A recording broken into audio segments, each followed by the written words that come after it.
Here's what I've observed, and I didn't know you when you were a white belt, but just based on what you told me right now, your friends got you to jiu-jitsu? Yes. But you kept yourself in there.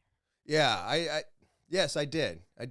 Thank you for having yourself on the show. Oh, no problem. I'm glad to be here. It's only going to make taking down a criminal or a suspect that much safer. And now let's get into episode 162.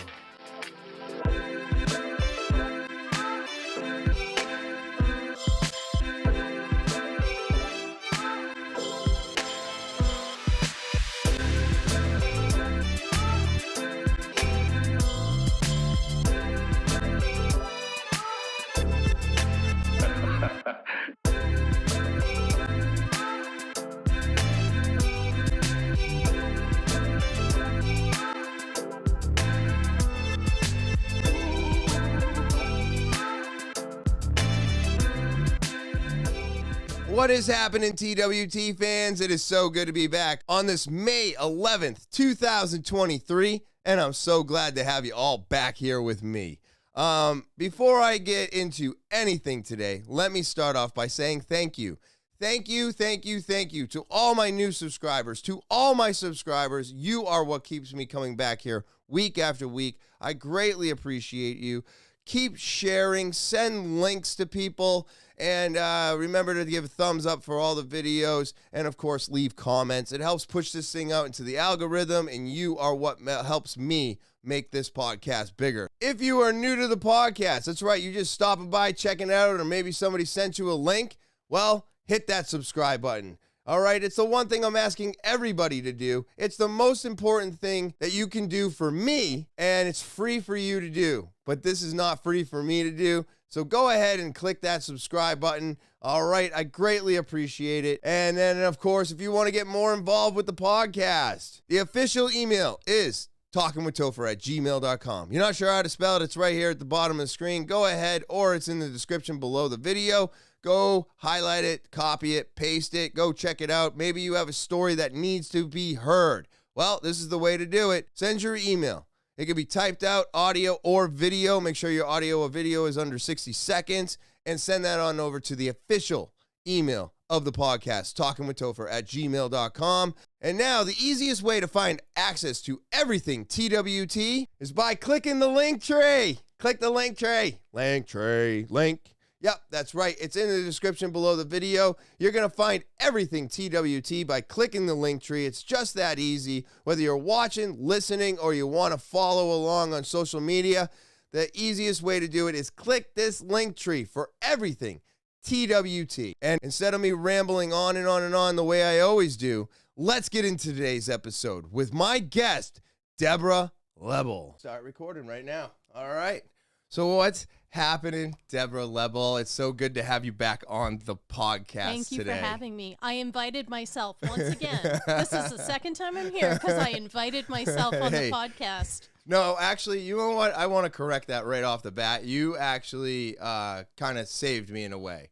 My guest dropped out, and I put out a video, and you and one other person responded, but you were the one that was like, hey, I can come on and we can do this. And so since you're here, I guess you're going to be asking me some questions. Yes. So this will be fun for me as well, because I literally have nothing prepared. So I'm ready for you to take the steering wheel. So I love talking with Topher because I love hearing you talk. And I love how you engage your guests on your show. Well, thank you. And even when I was here 10 months ago recording, I was thinking, like, I asked you a couple questions. Like, I know that I was your guest, but I wanted to hear from you. So when you said I need a guest on my show, I was like, well, I'll come back, but I don't want to talk about me. Okay. I want to interview you. All right. So here we are. So here we are. This is it. Talking with Topher is getting turned on its head today. That's all. It sounds like fun to me. Oh. I'm ready for it. Cool. So thank you for having me. Thank you for having yourself on the show. Oh, no problem. I'm glad to be here. So I'm going to go back to a memory I have from 2020. Oh, okay. All right. When I first heard about Talking with Topher, and I had no idea what it was. Mm-hmm. So I had just started training Jiu-Jitsu at PMA Start in Plastow. Okay. And you were there probably on a Thursday. Probably. and I had just started, and so I didn't know that you were really, the student at the dairy school and would come over to Plastow. Oh, okay. Yeah, but I mean, yeah. we're all Start and PMA are family. That's but right. I didn't really know. So I didn't really know anybody, like, because I had just started. But it was at the point in 2020 when the gyms had just reopened in New Hampshire. Yeah, yeah, yeah. So we weren't even working with partners. We were working with grappling dummies. Do you remember Right, those yes. days? Oh my God, yes. And we all had to be socially distanced well, they with had our the dummy. tape. They had the tape, so we had our own little rectangles in a sense. Yeah, yeah, exactly. yeah, yeah. So we were all spread out, and I'm a white belt, so I'm way in the back. Yep. You were blue at the time. Oh my God. Okay. Yeah. And I remember we were doing warm-ups, and Sensei Rick said something about talking with Topher. Okay. And I think, he started calling me that. Yeah, yeah. Oh, but I'm like, talking with Topher, what is Sensei talking about? And why is he talking about that with Chris? Because I knew you as Chris. Right. Yeah. And it was not until way later that I figured out talking with Topher was your podcast. Yeah. Yeah. Yep. Oh. Yep. So that was my first Yeah, introduction. not that was probably too- summer of 2020. Not too many people call me Chris today because the way I look at it is I killed Chris. Yeah. Chris is dead. I don't like him. He was a bad part of my life, and that's why I try to go by Christopher. But friends that I've had for 30, 25, 20 years, they all look at me and they go, I'm never calling you that. Yeah. So do you ask them to call you Topher? No, I don't. Okay. I asked one friend to call me Christopher, and he laughed in my face, and he was like, I'm never going to do this. And then I realized, I was like, okay, from here on out, anybody new I meet, I'll introduce myself as Christopher, and if they want to shorten it, they can call me Topher. Okay. Because I would always say two for Topher. Because like sometimes things would happen simultaneously, and I'm like, oh, great, two for Topher. Two So things that's that I where- have to deal with? Or? Yeah, just like two things in general. Two things would go good. Two things okay. would just It could happen. be good. But it was always a two for Topher. Yeah. It was a funny little joke that was going on for a little while. And so because of that, I was like, okay, I like Topher. My nieces and nephews, when they were young, couldn't say Christopher, so they would call me Fricker.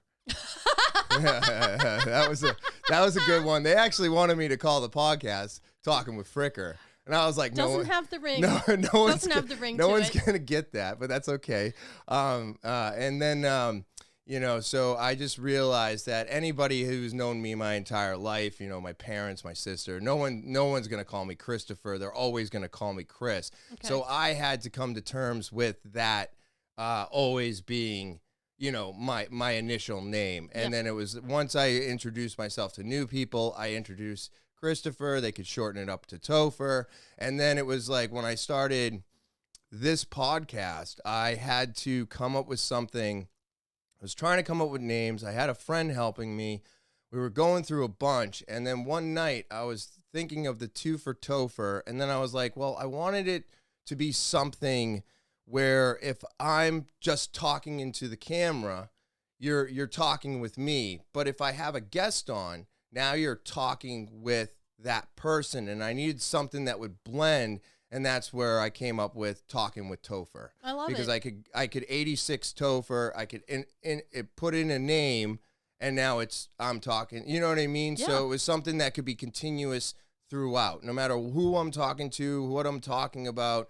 It's always talking with. So that was what started it. And that was the name that stuck. And I mean, so far it's done pretty well. I like it. I'll tell you, for people that we know in common, so Jiu-Jitsu people. Right. Yeah. That's where all of our friends would. That's the crossover. Yeah. That's in our Venn diagram, right in the middle. I call you Topher, and they call you Topher to me when you're not there or when you are really? there. Yes, because that is your name Okay. to me. That's cool. All right. And both of my children have met you. Like, I would bring my kids with me. Oh, yeah. On occasion, my kids will come into Jiu-Jitsu with me, and I introduce you to them. And my kids have also watched the episode that we did together on really? your podcast. Yes, I let them watch it. I think my daughter was like, she was 5 at the time. She was barely interested. But my son he could tell you about things we talked about on that show, which is amazing. But That's both cool. of my kids refer to you as Mr. Topher. Mr. Topher? Well, because all of my children, for adults, I make them call everybody Mr. Oh, okay. Mr. or Miss, and then For their respect. first name. Yeah, respect. Yeah. We've done that since they were Oh, that's good. young.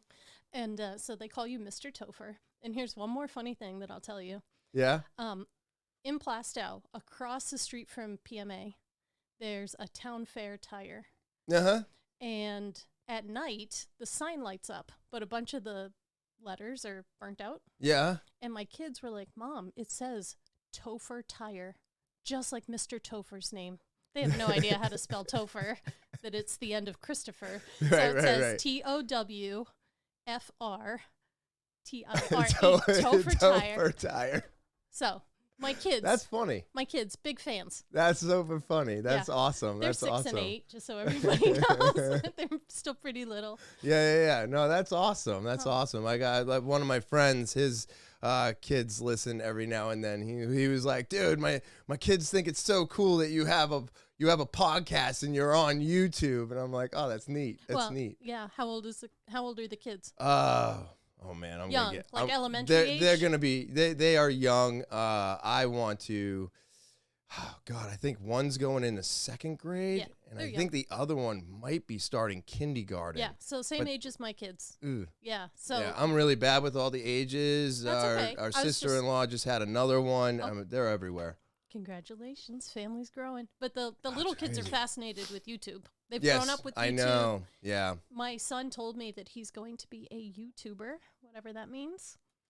He's gonna be a YouTuber? That's what he says. But we keep the YouTube to a minimum at my house. Isn't that interesting how the dynamic has changed? They don't want to be doctors or firemen or policemen. Oh, now my son does want to be. He does. You can be both. You could be a YouTuber and a police officer. You could. That's probably risque, but you could probably get away with it. But I just think it's interesting when we were kids or when I was a child, like. That's all I wanted to be. I wanted to be a firefighter or a policeman, and you wanted to be. But now they got I want to be a YouTuber. I want to be a TikToker. I want to. Yeah, you don't even have to go on TV anymore. I know. You just make your own content. Well, my son did tell me one time, and my son trains Jiu-Jitsu. He's right. in the kids program. Yeah. I saw that he PMA got a little medal there. Yeah, he did his first tournament, but he told me, it must have been a year ago, he said, when I grow up, I want to be a cop who rolls.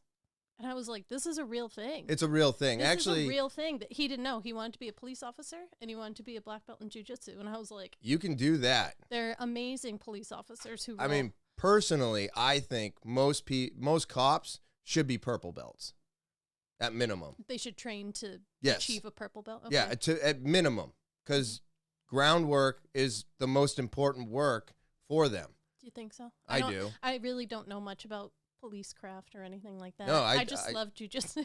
I honestly do believe in order for them to be able to handle, tackle, hold people down, handcuff them, all that shit, jiu-jitsu, minimum purple belt to pull that off correctly without hurting the person. There was a video on Instagram recently, and I think Elijah had shared it on his story. Okay. Did you see this? It was a police officer apprehending somebody in a store. Oh, yes. Yes, I did see that. An armbar, and I was like, textbook. That's exactly how I finished the last 2 matches in my last tournament. Yes, I saw that. Same thing. Go to mount, spinning armbar. Spinning armbar. Yeah, and it's like they should know these things. You have to know these things. It's only gonna make taking down a criminal or a suspect that much safer for them and the person that they're taking down, so we don't wind up with all the bullshit that we've been winding up with. They don't know how to control themselves, and people get hurt or die because of it. And then we all look at them as the bad person, but they were trying to do something right. Yeah. And I'm not saying it goes across the board. We definitely have evil cops. We have evil everything across. And we have great cops. And we have great cops too. But I do personally think that all police officers should have jiu-jitsu training and at least make it to a purple. Yeah. I think it's a really important skill and craft. Yeah, 100%. So I want to stay on the topic of jiu-jitsu. Okay. If we can. So I remember in an episode that you did where Mason Ashard was on, that you were talking about you had friends who were doing jiu-jitsu, family doing jiu-jitsu, and you wanted to check it out, and you Yes. did. And then right after you started, your friends who were training stopped training. Yes. So talk to me about being a white belt and persevering when you first started and your friends disappeared. Because everybody who trains jiu-jitsu has had a friend disappear on them, a teammate or somebody they knew before. So what was that like? Talk to me about being a white belt and having your friends disappear. Well, I at first I was like bummed out, of course, because I wanted to go there to be around those people, and but at the same time, I was still drinking back then, still smoking cigarettes. And I knew that my nieces and nephews, or my nephews, because there's two of them that were in it before I was, and that I just knew that like they were just getting better at something, and I was like, I wanted to get better at something because where I was in my life was stagnant. It was just the same old, punch a clock. I'm doing this. I'm struggling. I got fired for marijuana. All kinds of shit that's going on in my life at that time. I think I might have even been Ubering back then. But actually, this is 9 years ago. So man, time flies. So yeah, I was definitely still drinking. I was probably on the verge of getting fired. I was probably still working at Walmart. But I was looking forward to hanging out with them, but I was already bitten by the jiu-jitsu bug because of listening to Joe Rogan at that time. And then also talking to my brother-in-law and and my nephew, and they were both in it at the time. Steve is no longer doing jiu-jitsu, back problems, wonderful things, life. Yeah. And so because of that, he was talking to me about it, and they were, I want to say Merrimack, New Hampshire is where they were. I don't know if they're an affiliate anymore, and I apologize if I'm wrong or right. I don't know. But, I was thinking to myself, all right, well, they are doing it. I've been hearing about it, and I really need to do something different in my life. And now I didn't think that this was something that was going to I didn't believe that it was going to change my life. I didn't think that. That's not why I was going. It was just I wanted to do something, right? And I wanted to break down some of my barriers that I had where I was almost afraid of being in groups or in crowded places or being somewhere with my shoes and socks off was like way out of my norm. Like, I just do not like that, and it's not something I was comfortable with. And I was like, you know what? And then when I found out that they had joined, I was like, oh, well, this is a no-brainer. They're in it. They're doing it. I want to do this. I've been saying I want to do it.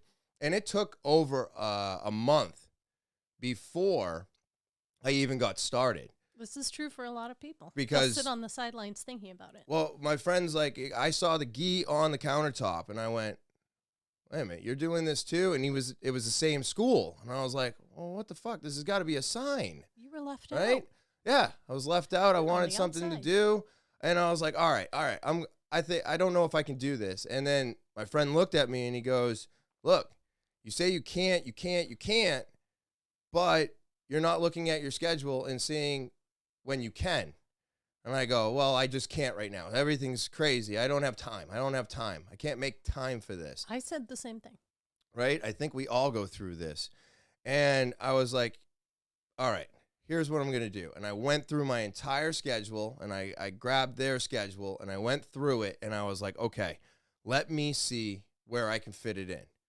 And then I started to negotiate with myself on, okay, it's only an hour. It's probably going to take, however long to get there. The class is this long. I get home, I got to clean up, and then I'm done. It's actually only a total of 3 hours. Maybe 2.5 at most. And I was like, okay. And then I figured out where I could fit it in. And once I figured out where I could fit it in, then I made the decision to try it. Okay. right? Because it was that little trial period. We got a Okay. little trial period. Yeah. You got the free gi. You got the, you know got what I a mean? couple weeks to Yeah, come to yeah. class, yeah. And I believe I did that. And then after that, after I made this decision is when the trip to Brazil happened. I think 9 years ago there was a trip to Brazil that they went on, Your friends. my friends went on this trip. So they're in Brazil training, and now I'm checking out class. Right, I'm there. I'm trying it out, and then so your friends weren't even there when you right, started. Wow. right, because I was waiting for them to come back. Yeah. I was waiting for them to finish the trip in Brazil, and when they came back from the trip, we were all going to train together. Yeah. And so I was like, all right, I'm going to just put myself through this. We'll see how it goes. And then they got back from Brazil, and all of a sudden, I guess there was some injuries in Brazil, whatever. And so because of that, you know, one guy's like, I'm not going to be able to make it. I'm letting this heal, you know. He's a carpenter. He's a finished worker. So like any injuries to the arms, legs, anything could put him out of work. Yeah. So unfortunately for a lot of us, this is just a hobby. It's not my life. I'm not a competitor. I'm not a fighter. I just wanted to get out of my own way in a sense. I wanted to just move these walls and find out if there was something else on the other side. And then they come back, injuries, they can't make it, this, that. And then all of a sudden, the next thing I know, a couple weeks go by. And now I'm the only one showing up. And I'm like, what's going on? What's going on? And I do have to say, one of my friends came in once during that time. And I was just like, you know what? I'm enjoying this. I started getting excited about it. Yeah. I was like, I can't wait to go back. Yeah. And I had no idea what I was doing. Nobody does. Nobody knows what they're doing. Well, the reason I bring that up is because a lot of white belts feel the same way. We all go through the same growing pains. I like to call them. We are all extremely dangerous to the upper belts. is the only, and it's not because we're gonna tap them. We don't know what we're doing, and we're flailing around. Panic. I'm trying to save my life here because I'm gonna die, and you're shaking and you're sprawling all over the place, and you don't even know what you're doing, and you're grabbing at shit and you're pulling on it, hoping that you got something, and you really don't. No, it's all wrong. And it's all wrong. But I was so excited that I was going there. I think I was doing maximum twice a week at this point. That's a good way to start. I think that's pretty reasonable. Once to twice a week is a reasonable start. Get yourself acclimated. But, you know, I was just going back, and I was looking forward to it, and I was trying to figure things out, and I was getting comfortable not having shoes and socks on. Mm-hmm. You know, that was it a sensory thing for you, or like I have no fucking idea. Okay. I wish I could have an answer for that. Now you're cool with it. Now I'm fine with it. Yeah. You know, I choose still not to do it but when I'm in class, it's like no big deal anymore. Personally, I love being barefoot. It's one reason I want to go to Jiu-Jitsu and Muay Thai.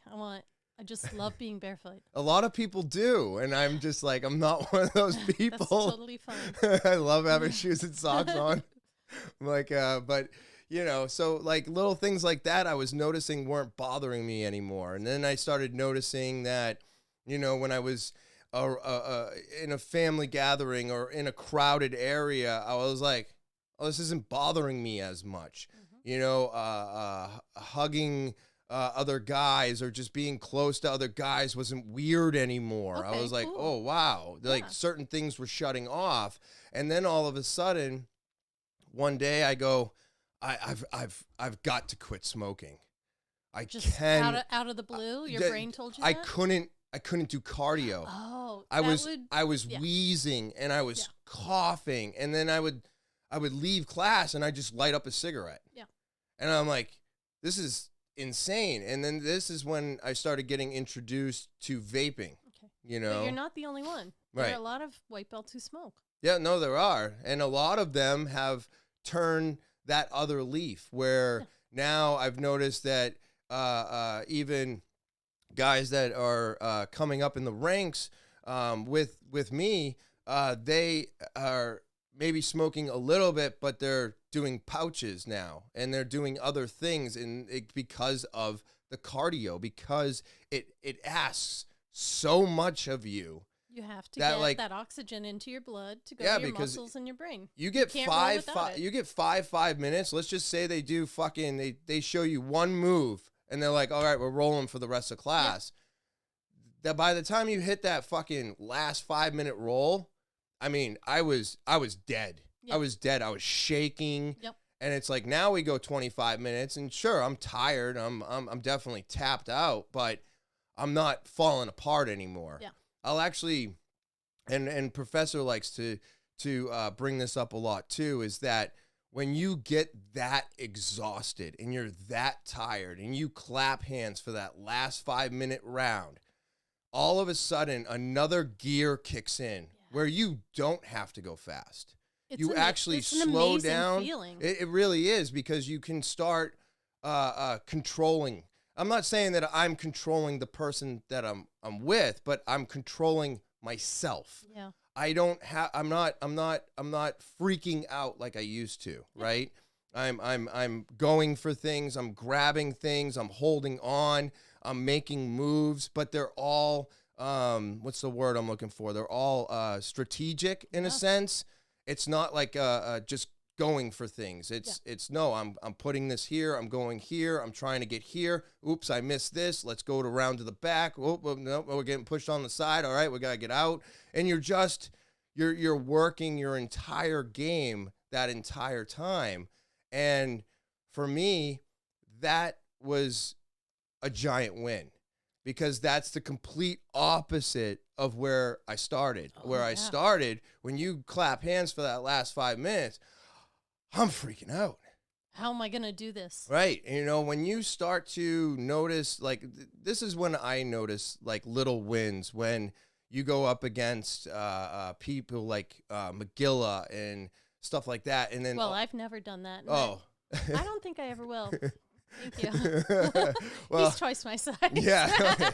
Yeah. Well, that's the thing. Like, that was the other thing too, is like when my friends weren't there, I had to make decisions on what I was going to do. You know what I mean? Like I was like, well, I have to go against everybody bigger than me. Yeah. I always went to the higher ranks if I could. I always went with the dudes twice my size, and I would always get ruined. I think that's smart, though. I think it's the best way to train. Very noble of you. I think everybody should do that. If you're in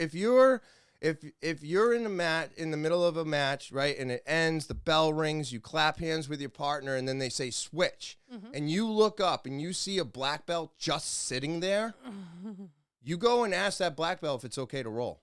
You go up to that brown belt. You go up to that purple belt. You always go above your rank.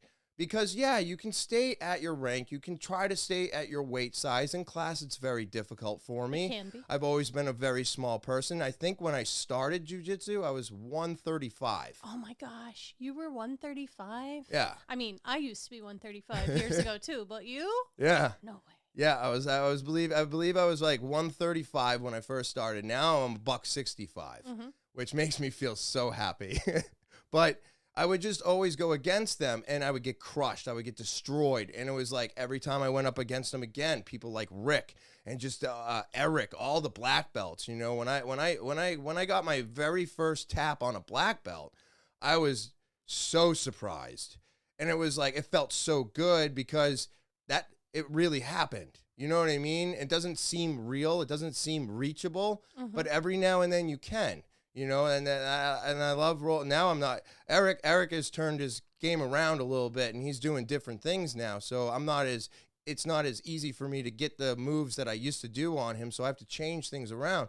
But when I go up against people like McGilla, who's a giant, he is, compared to me. You know what I mean? He's got 120 pounds on me, and that's me at 165 today. And now I've learned, okay, I need to make sure I'm on my side. When he does this, I got to be here. When they get on top of you in a high mountain and just slam on top of you so that your face is under their stomach. You're like, oh shit. And I turn my head to the side.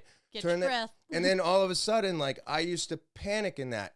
I used to freak out and just be like so scared. And like, you would tap from hyperventilating in a sense. Who wants to be underneath somebody with a sweaty gi on your face? The worst. It's the worst. But then now I turn to the side. All of a sudden, I'm like, okay, he's crushing you. Just breathe. Just breathe. Get through it. Eventually, he's going to move. Yes. He's going to stay here because he's waiting for you to do what you always do, and that's tap. But now, I'm not going to tap. I'm going to hold it out. Am I trying to bridge? Am I trying to do this? Am I trying? Yes, I'm trying everything in my power to get out from underneath. But sometimes you're just stuck. And McGill is, and I'm not bashing, I'm not putting anybody down. He's just the example. He's just an example of somebody that's twice my size, but I always pick him out. You know what I mean? And I love rolling with him. Courage. And there's plenty of times where these upper belts know that they got you. Yeah. And they're going to let you escape it because they want to see what you're going to do. Mm-hmm. And that taught me to do that in my own game. Mm-hmm. You know, when I'm going against a white belt or I'm going against a blue belt, sometimes I just let them, I want to see where they're going. I want to see what they're doing, how their game is evolving. And then I also know that I can do X, Y, and Z, right? I can get them in a triangle. I can do this. There's certain moves that I feel very confident today with. Well, that's not the move I need to be doing, right? I agree.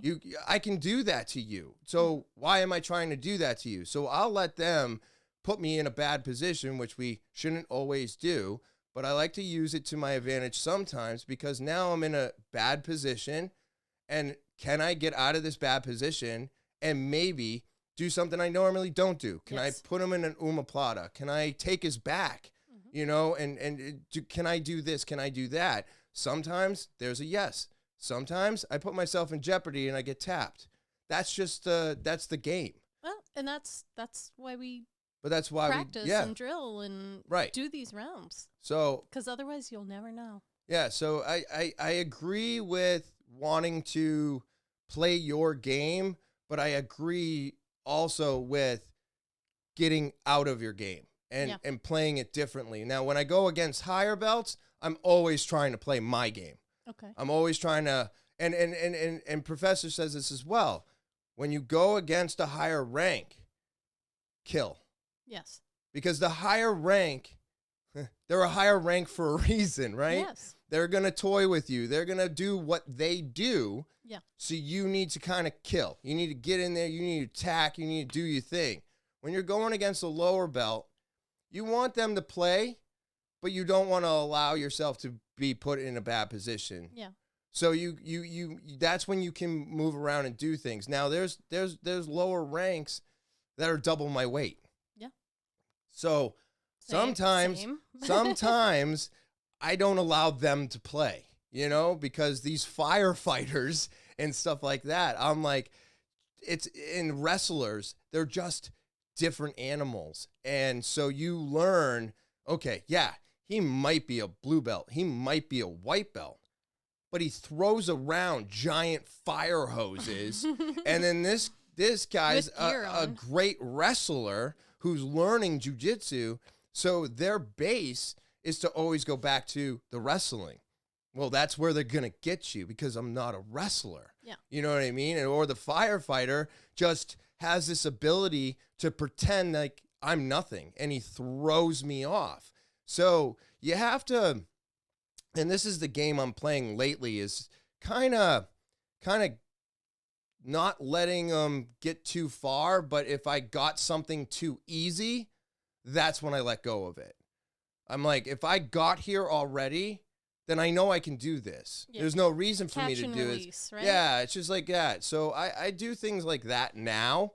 It's not something I was doing, 2 years ago. No, of course not. But it's that's where I notice my gains. I'm like, oh shit, I got here. I was like, all right, well, I got here. Mm-hmm. I could do this. Yeah. I was like, let me try this. We don't need And to then slaughter everyone. And then I lost. I try it and I lose it. And I Yeah. go, there it is. Yep. That's what I need to work on. Yeah. You know what I mean? So I'm always trying to get myself out of my comfort zone with my jiu-jitsu. But getting myself out of my comfort zone started with jiu-jitsu. Yeah. Hey, well, here's what I've observed. And I didn't know you when you were a white belt, but just based on what you told me right now, your friends got you to jiu-jitsu? Yes. But you kept yourself in there. Yeah, yes, I did. It and was now something. You've got this amazing team, and you're a part of that team. And the way you talk about, if I'm going to go with this rank or this size or this person or that, and I'm going to do you're not just doing things for yourself, you're doing things for your teammates too. Yeah. And I just admirable. Do I wish that they stuck it out? Do I wish that they were there? Sure. I do. But I ended up getting one of my friends to join jiu-jitsu. Mm-hmm. And he didn't even join jiu-jitsu. Tyler friggin' went in and went to MMA. Oh, okay. And he went downstairs. People and choose their own path. And he was doing MMA. And then he was doing Muay Thai for like 2 years. And I just kept telling him about jiu-jitsu. I kept telling him about it. And then he came up and he got on the mats one day. And he was like, oh, Jesus Christ. How was he doing MMA without jiu-jitsu training? He just went downstairs. He was like, I want to try this. Make it up as you go along.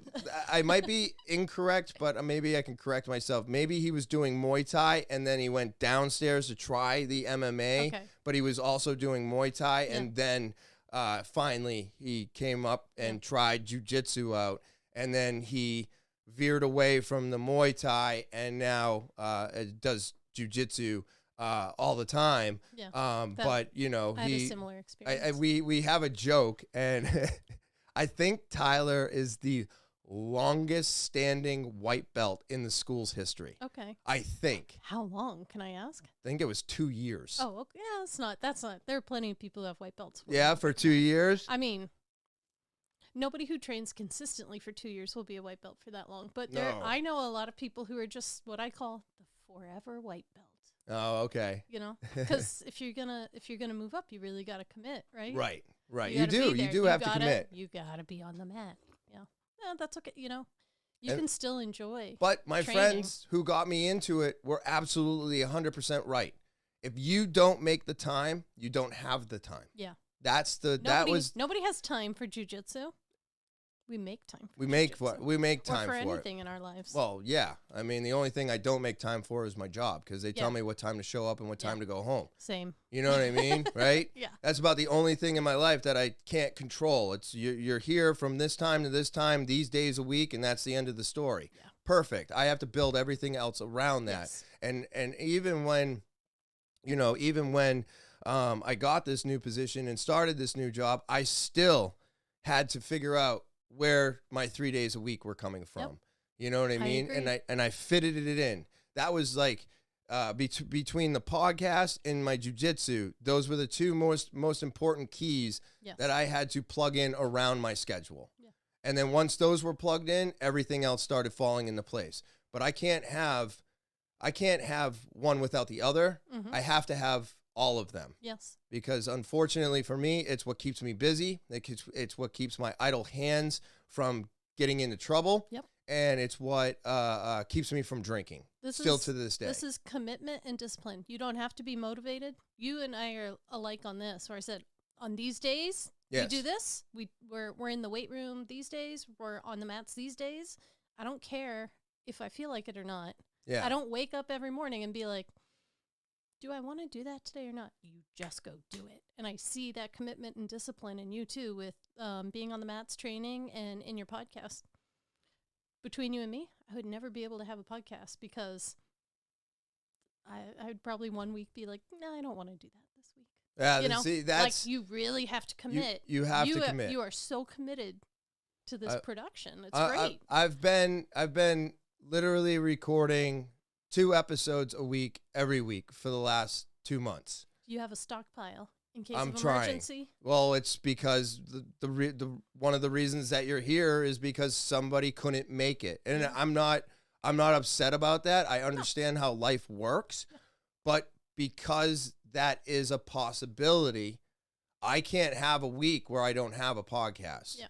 and it's like, so, and I've been working on some other things, and I'm not sure if like one day down the road I'm going to have to change my work schedule, which is going to change my release schedule. But I've been working it out where I think even if I change my schedule, I can still keep this coming out every Thursday. Get that all done. I'll still be able to do my jiu-jitsus on 3 days a week, because even if I had to move, let's just say Wednesday morning for Saturday morning, it's there, right? I look through the schedule and I go, okay, I may not be able to make this one day. Saturday morning? It's just an hour later. Well, if I have to take Saturday and Sunday off for my job, well, then I got it at 10 in the morning. There it is. Like, I still always go, you have to have 3, period. Okay.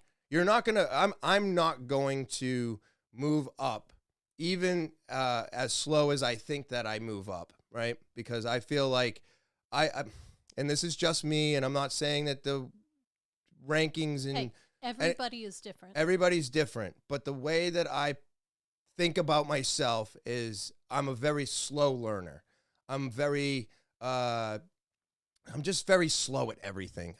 Reading, learning, getting hand movement, coordination, memory. It's just, I believe that all the drinking I did, all the drugs that I've done has fucked my brain up to the point where it doesn't keep up like most people's do. I feel the same about jiu-jitsu for me, so you're not alone. And maybe it might have something to do with the age at which we started. I was 37 when I started. Let me think. I'm 9 years. I'm 43, so 26. You were 26?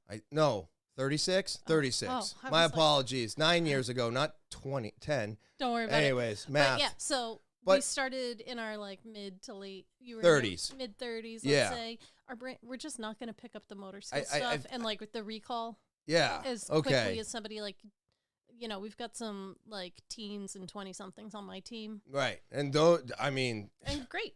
Awesome. Man, that's not me, and I'm okay with that. They make me feel so old sometimes. Don't Their worry about energy level is so intense. Yes, energy is part of it. I'll tell you this. So it had been a while since I'd seen you in Plastow. Like my schedule changed. I can't really train on Thursday mornings. That's when I don't know. Yeah, you come into Plastow sometimes. I can't go anymore, so it makes me sad. It had been a while since we had drilled or done a round together in Plastow. But then when I saw you in Derry a couple weeks ago I went in, I just dropped in. I think it was like late March. I think.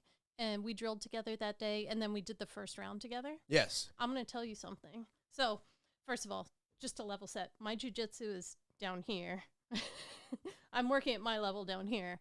So I remember last time I rolled with you in Plastow, and you were purple then. So this is like, this is like 20.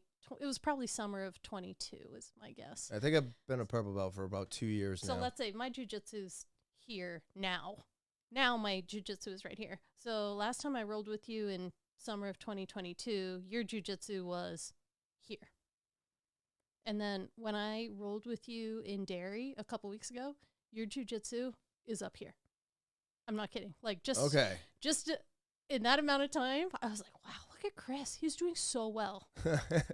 And like I said, I'm down here. I'm not even playing in that realm. I'm little Miss 40-year-old blue belt down here, and Chris is doing his purple belt thing up here. But like I just in those 2 rounds over that course of months, I could see like how much your game has grown. And like, really, yeah. See, I believe ourselves, we don't see that, right? That's why I'm telling you that. Right. You need to know that. I know, but I see that. And I know, and I still get weird around compliments and stuff like that. Okay. So that's the energy. I've said this a bunch of times, but I am the type of person that does really well with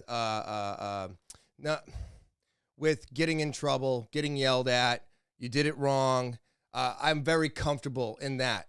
If you're gonna yell at me and tell me I did something wrong, I'm very comfortable there. Okay. But if you're gonna compliment me and tell me I did a good job, I'm cringing. Like you don't believe me, you don't want to hear it? Right. But, well, that's because this kind of goes back to what I was saying is that like I don't feel like where I'm at is where I'm at. Yeah.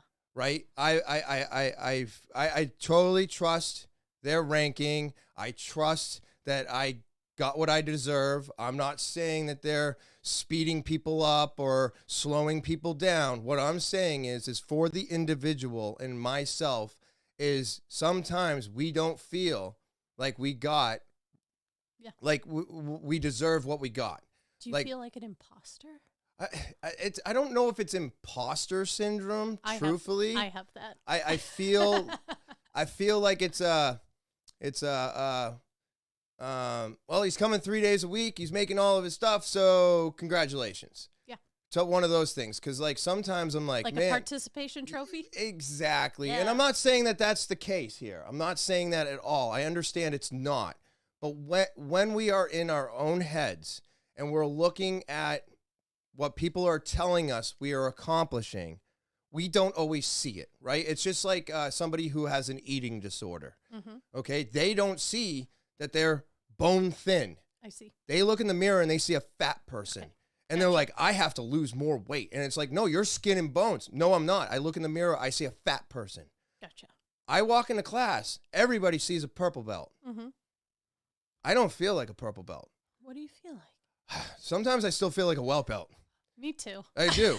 Like some days you walk in there and I'm like, okay, I'm gonna focus.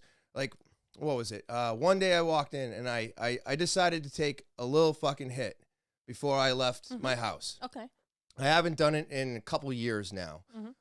Because I really wanted to learn, right? And I was told that I heard that when you don't know what you're doing, don't smoke pot before jiu-jitsu. Just go and do jiu-jitsu. When your brain starts building that book in your head, you start grasping on things. Well, then maybe you can start smoking once you understand what you're doing, because then you can go off of feeling.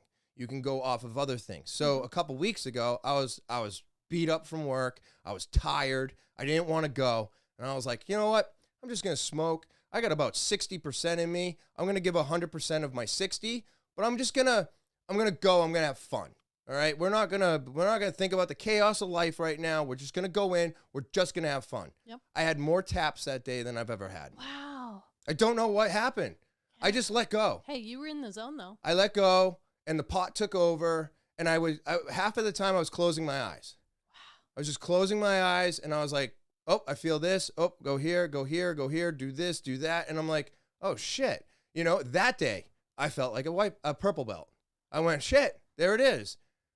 Next day I go in, I get demolished. Yeah, well, and I went, it'd be like that. and I went, oh no. Oh yeah, okay. You know what I mean? So we all get in our heads like this.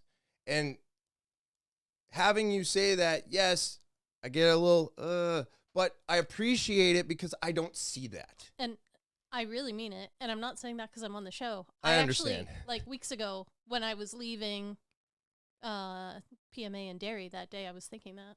Oh, really? And I'm going to tell you that I had a hard time that day. I love drilling with you. I love doing the round with you. There were just a couple things that happened to me that day. I actually went and got in my Jeep to go home, and I sat in my Jeep in front of the school, and I bawled my eyes out. What?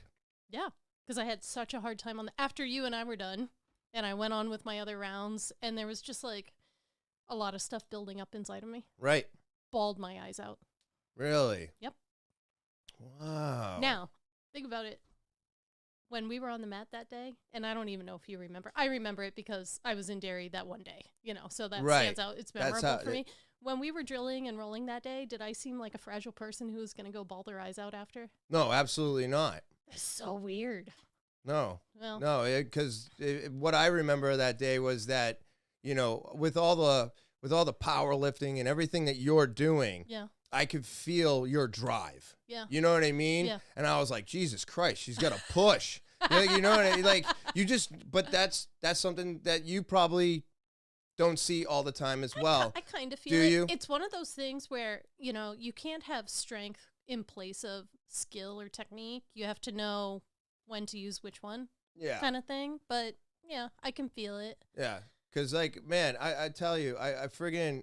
But you still demolished me, so I can push all I want, but Well, it's in your hands. I've been working on my pressure game. There, you got it. I've been working on it really hard. I think you might have even hit the move of the day that day. Did I? Round. I think so. See, that I don't remember. Okay. That's a blank on me. It was like getting from side to mount.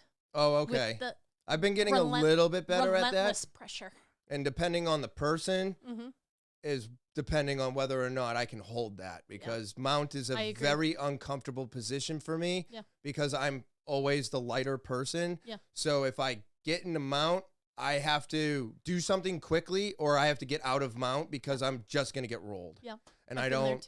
And it's like, as I go up in weight, I was like, my cardio went to shit. You think so? A little bit because Do you know why it is? I feel like it's the extra weight and my body doesn't know how to carry it. It's so when you put on mass, and it doesn't matter what kind it is, fat, muscle, doesn't matter, because it's all metabolic tissue. It all needs oxygen and it all needs blood. Oh, okay. And obviously the blood delivers the oxygen. So, like, if you see like a huge bodybuilder, just massive, he needs a lot of oxygen. He or she will get winded walking upstairs just because all of that tissue needs blood and oxygen. Really? Yeah. So, but you know what? Your body adapts. You get used to it. That's wild. Yeah. All metabolic tissue. This is what my powerlifting coach taught me, because the gym that I used to train at with him had a very big flight of stairs going up to the weight room. And I would get to the top of the stairs and I would sound like I had never exercised in my life. And I'm like, wild. Here I am. I can move big ass weights around, but I'm winded walking up the stairs. He's like, it's because you have so much mass now. Oh, you know? wow. I've put on probably like 25, 30 pounds since I started lifting. Just like you said, you used to be a $135. Now you're 165. Same. Yeah. It's just, we're healthier for it though. Yes. Yeah. Well, that's the thing. Like, when you introduced me to the creatine, I was at 145, 150. I was floating around it. Mm-hmm.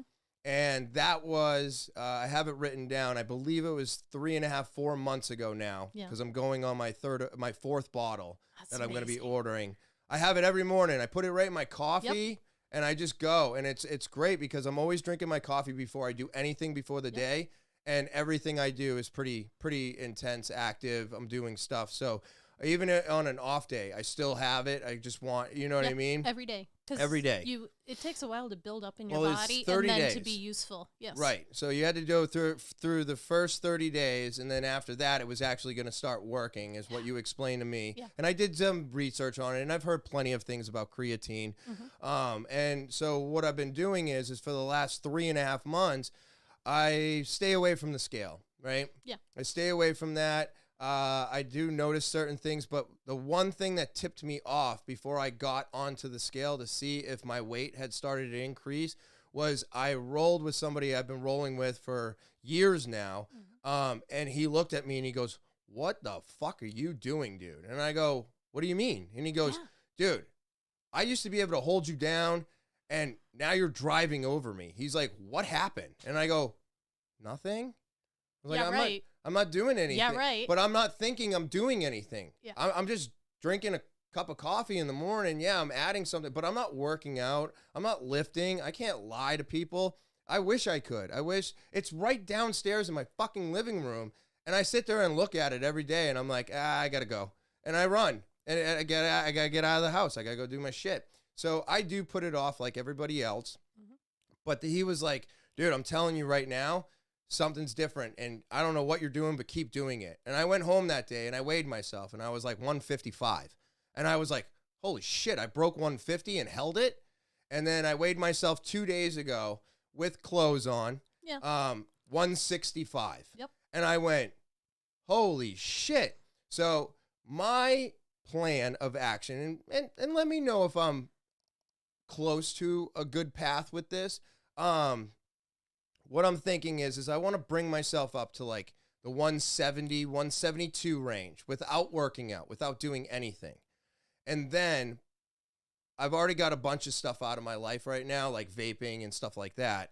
But what I'm thinking is that if I get myself up there and then I actually come up with a workout plan, right? Then I'm going to lose weight. when I work out. In a sense, I'm thinking I'll Depends on how much you eat. right. Well, my eating has been extremely consistent. I eat all day. So that's good all for you. day. That and the creatine and the rolling Right. will get you. It got you where you are. It got me to where I am. So I did learn that, and this is one of the reasons. Actually, this is the main reason why I gave up my fast. One, I gave it up because I don't need to torture myself anymore. I'm 6.5 years off of alcohol. Mm-hmm. I know I can stay away from alcohol now. I don't need to torture myself twice a year. Yes. Good for you. Now, I don't always think of fasting as torture. Let's put that out there, okay? Yeah. I don't think it's torture, but it is good for you. It's a great reset, and if you're doing it, my hat's off to you, because it is a difficult thing to do. And if anybody ever tells you it's fucking easy, they're fucking lying. I do not care. I agree. And as my fast kept continuing on, they got harder and harder. Yeah, they don't get easier. They get harder and harder because you have less and less shit to get rid of. Yeah. Right? So if you're doing a 5-day water fast twice a year, I did it 13 times. Oh my God. So you do the math. Right? So that's a sounds lot. miserable. I've never done it. It was miserable, but it was also extreme discipline. Yes. And I need extreme shit in my life. Yeah. Because if not, my brain goes, take the easy road. Mm-hmm. And I will. Mm-hmm. And that's why I went down the bad path that I went down for so many years, up until I was 37. Yeah. So because of that, I was like, hey, I'm starting this new job. It's around food, and I know I don't have to drink anymore. I know I can not drink anymore. Yeah. It's a different feeling now. Yeah. So because I have that feeling, I was like, hey, let's try to put on weight. So now I'm eating the exact same things that I used to eat, but I expanded the window. Okay. I added a couple things in, healthier stuff, oranges, pineapples. I do yogurts, all kinds of good things, and they're high in protein, good carbs, stuff like that. I'm not afraid of carbs. Don't be afraid of them. They're fine if they're. I'm not either. Yeah, you just gotta be smart about them, right? You don't want to be eating fucking Milky Ways and Snickers, but good carbs. Yeah. So if you do it that way, and I just expanded that throughout my entire day. So I'll eat from, say, 7 o'clock in the morning all the way until 10:30 at night. I just eat whatever I want. It's hard to do. It's hard. Sometimes people don't understand how hard it is to eat a lot of good food. Right. And it sucks because sometimes you don't want to eat that pineapple, but then I stuff it in my fucking face. This is me every single day. Okay. I don't want to eat. So I got myself here by doing all of that. Now what I want to do is I want to push myself up over that 165, because my fear is being at 165. Woo! Now we work out. And then all of a sudden, boom, I'm down to 155. My goal weight is 165, but joint 165 jacked. Oh. That would be nice. I would be happy with myself if I could get to that point. I You don't can want do to. it. I don't want to be a bodybuilder. No. I don't want to. I just want the look. Right? I got something for you. Okay, but do you? So, is it possible that that's a good way to think about this? Continue on the eating regimen, continue with the creatine, get up to 172, get a workout built up, and then when they see those pounds go down, I think that would keep me in a positive mindset, because I know that I'm not going to really dip below the 165. Yeah, you could do it. I could do that. I'm asking you because I actually think you're the only power lifter I talk to. So yeah. I'm just crazy about strength training. I think every man, woman, and child on earth should do it. I think it's extremely important, yes. Not everybody has to be a power lifter or a competitive power lifter by any means. It's just good for your joints. Training. It's good for your ligaments. It's good for your tendons. It's good for your mind, everything. Yes. Your metabolism too. I think a lot of people start out saying like they don't want to gain weight, or they just want to have a different body composition. People will start gaining weight, and then they're like, oh, I look and feel fabulous at this higher weight, and then they never care about what weight they used to be. It's really, I think it's about how you look and feel. Yes. And less about the numbers on the scale. Some people will be like, I just want to put on 5 pounds. And then 25 pounds later, they're like, wow, look at me now. Right. You know, there are people out there like that. And then the only reason I bring up numbers and stuff like that is it's not that if I go below 165, I don't feel like I did something or I lost, right? It's not a win or lose, but you don't always want to make the numbers your target. I agree. You don't. It's how you look and feel. Right. Perform, look, feel, whatever's making you happy is where you should be staying at. The only reason I have a specific number is because I used to weigh 125 all the time. And I was always 130, and I was always 140. And I just, once I hit 145, it just would never go above that. Yeah. So the reason that I have a specific number that I'm looking for is because I'm like, I know the metabolism thing is just a myth. You have the metabolism that you have. Okay. It doesn't ever slow down. The only thing that slows down is you. Okay. When you slow down, when you sit and you watch and you don't do anything, your metabolism is still there. Yeah. But if you're not active, it's not active. Yeah. So therefore, it's a myth that it slows down. You slow down, it slows down. That's why a lot of people talk about when you get older, your metabolism slows down. But it's really the people who are older. You had kids, you have a job, and now you want to watch TV. Yeah. Your metabolism is going to go at the speed that you're going at. It doesn't stop or slow down. Yeah. You do. Yeah. So because I don't stop or slow down, my metabolism's never going to stop. Yeah. I'm always active. I'm always doing something. I'm always doing something, period. Because I have to. I can't just sit all the time. Yeah. Sitting is the new smoking, everybody. Oh, it is horrible for you. It is. If you can stand, do it. If you can do something in the middle of something like pull-ups, push-ups, anything, squats, do it. But sitting is going to kill us all. Yep.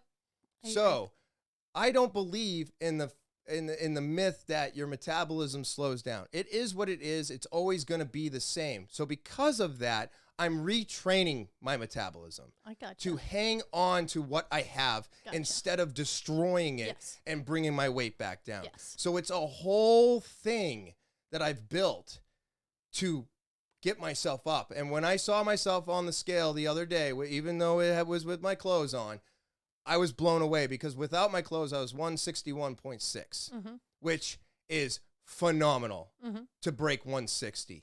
What a fucking achievement that was. I mean, I was through the roof. Yep. And I was like, this is incredible how I just retrained my body. Yeah. And that's what you have to do. Nothing's going to happen overnight. Nothing's going to happen with a magical pill. You can't have the fat pulled out of you and expect it to stay away. You can't have a fucking stomach surgery and expect to eat the same. You can't expect any of this shit to actually do what they say it's going to do.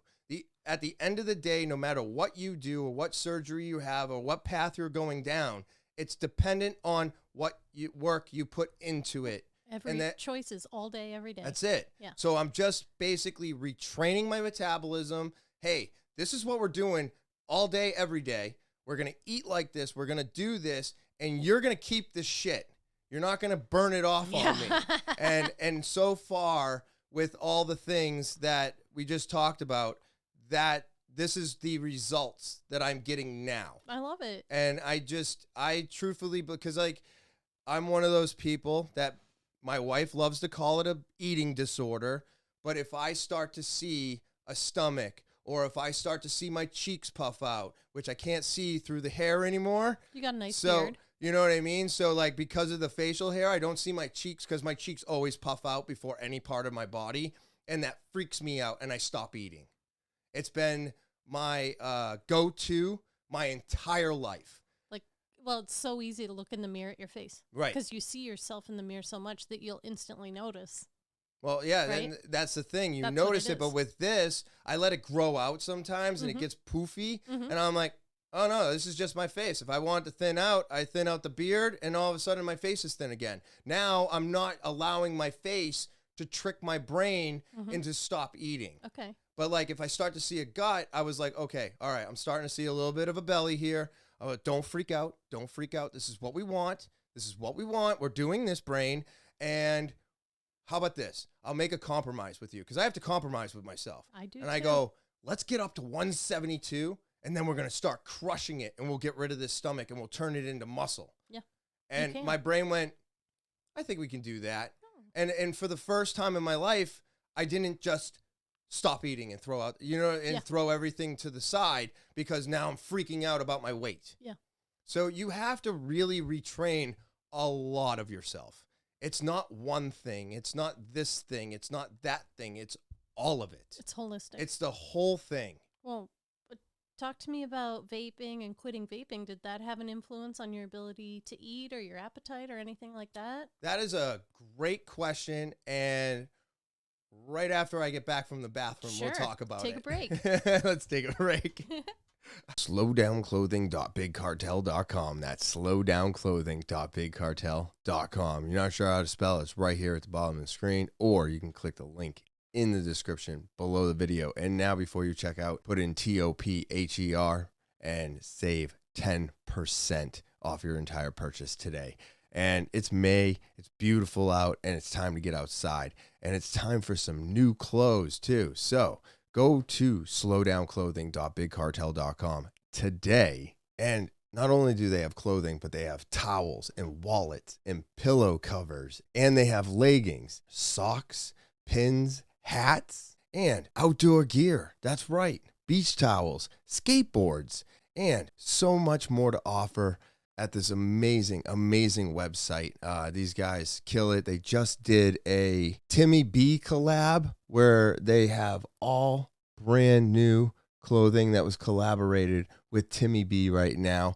You got to go and check it out. You can, I'm going to put the link in the description below, but you can go and check them out on Instagram at slowdownclothing. All right. You can go there. They also have a kids page because they have many kids t-shirts to pick from. And also all of these t-shirts hold up wash after wash after wash. It's made out of some of the most comfortable cotton I've ever worn. And these products are amazing. So you need to go to slowdownclothing.bigcartel.com today. That's right. Go today to slowdownclothing.bigcartel.com. You can get there by clicking the link in the description below the video. And before you check out, put in promo code TOPHER and get an extra 10% off your entire purchase. So go to slowdownclothing.bigcartel.com today and let TWT save you some money. I can't drink coffee after noon because it keeps me awake. I always... Most people, they're fine. I can't. I found out as I got older. Oh, really? Yeah. Yeah, no, coffee is my best friend, and it's that's one of the things that during AA and the MOP program and everything else, coffee was the one thing that they would feed us. Yeah. And so it became my most reliable replacement for alcohol. That's good. Yeah, that you had something to go to. Yeah. So I have to drink coffee, but I usually drink about 8 cups a day. I think I knew this about you, and I forgot. I'll do 1 to 3, and if I don't have a cup, I'm still okay. Yeah. But like 3 would be a lot for me, and definitely not after 12. Yeah. Because I'll be so tired at night, and I'll lay down to go to sleep, and I'm awake. Sunday and Wednesday are the only 2 days that I drink coffee past noon. Okay. Because I make a full pot for me and my wife, and she'll have like a cup, and then it's all that coffee sitting there, and I'm like, well, we got to drink it. Obviously, go to waste. It can't go to waste. So I'll drink it until it's gone. Yeah. On a regular day for me, when I'm up at like 4:30 in the morning, I have 1.5 of these, and then I have my travel cup, and it's 8 cups of coffee in the Croft. Yeah. But it doesn't seem like that to me because a cup of coffee is actually 8 ounces, I believe, not 12. So I'm always like, I only had a cup and a half. You know what I mean? Yeah. But yeah, so I'll do that, and when I usually get to work by 8, maybe 9 o'clock, that coffee's gone. And then I'm drinking water all day. Yeah. I don't drink anything but water. Everybody's like, oh, you didn't try this new soda or this or that. Like, because, not unfortunately, let me correct myself. But a lot of the people that work for Rap City are in their teens. So they're always going to Chipotle and Fridays and all these restaurants and stuff and all these fast food places, and they're always drinking the new sodas, and all I do is go, man, I remember those days. I remember those days. And they look at me and they're like, what do you drink all day? And I'm like, water. it's called water. Yeah. It's called water. But we're back now, so let's get into that question Tell me that you about were asking me. So quitting vaping, let's talk about that, because I used to vape and I quit. You used to smoke, then you vape, now you're quitting. yeah. I want to talk about getting off vape and how you're feeling, how you're doing, and do you think it had any influence on your appetite and ability to eat? Let me think about this a little bit. So when I was younger and I was smoking cigarettes would be a great replacement for food. Oh yeah.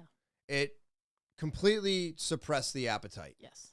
So I found cigarettes a great way for me to not have to eat, right? Because I've always been this way where if I felt a certain way, then I didn't want to eat. I'd literally stop eating. And I express that so much because I know that there's other people out there that do the same thing. What I'm realizing is that I'm not the only person that feels particular ways. There's many people that feel particular ways, and in a sense, that's what kind of we all have in common.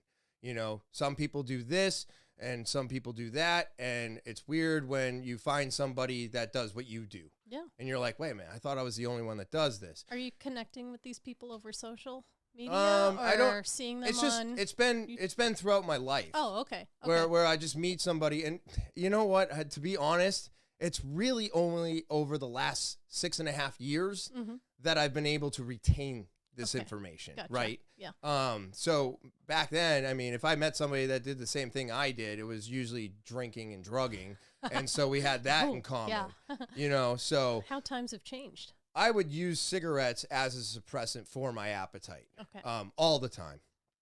Now, when I started vaping, it was not the same. It didn't suppress your appetite. Okay. It was, I don't know if it's the chemicals in the cigarettes, if it's the physical tobacco that you're smoking, that I don't know what suppressed the appetite from a cigarette to vaping not being able to suppress the appetite. Okay. Even when I was fasting and I was vaping, because that was the only thing I would do while I was fasting is I'd vape. And water. And water. Basically treating it as if I was going into surgery for 5 days. And that's the only way to fast. Yeah. It's the only way. You have to cut out supplements. You have to cut out everything, which is tough for me because I don't like to break those cycles, because then you have to build up those hormones again, because a lot of people think vitamin D is a vitamin, and it's not. It's a fucking hormone, and they should call it what it is because you need it in your body, and we all don't get enough of it. Yeah. So when they call it a vitamin, people think it's a recommendation when it's a hormone, and it should be. It's absolutely critical to the functioning of our bodies. Yes. Yeah. So I've learned over time, but vaping didn't do the same thing. When I was fasting, it never suppressed my appetite at all. I would still be just as hungry.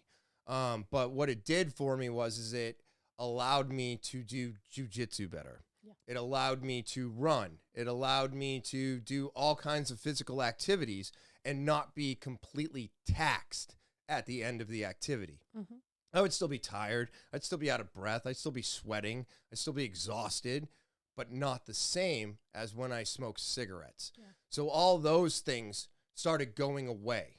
And then I was like, okay, I've been off of cigarettes. I'm vaping. I start working at a vape shop. Yeah. And I'm like, all right, this is great. Now I can just vape all the time. And, and I do believe in vaping if you smoke cigarettes. Yes. I believe in it 100%. It is way better for you than cigarettes could ever be. Cigarettes are the worst. Yes. Vaping is not the best, but it's a great alternative to smoking, and it's a great way to get away from the cigarettes, to build that gap. Yeah. It's not healthy. No. Nobody should be doing it if you've never done it.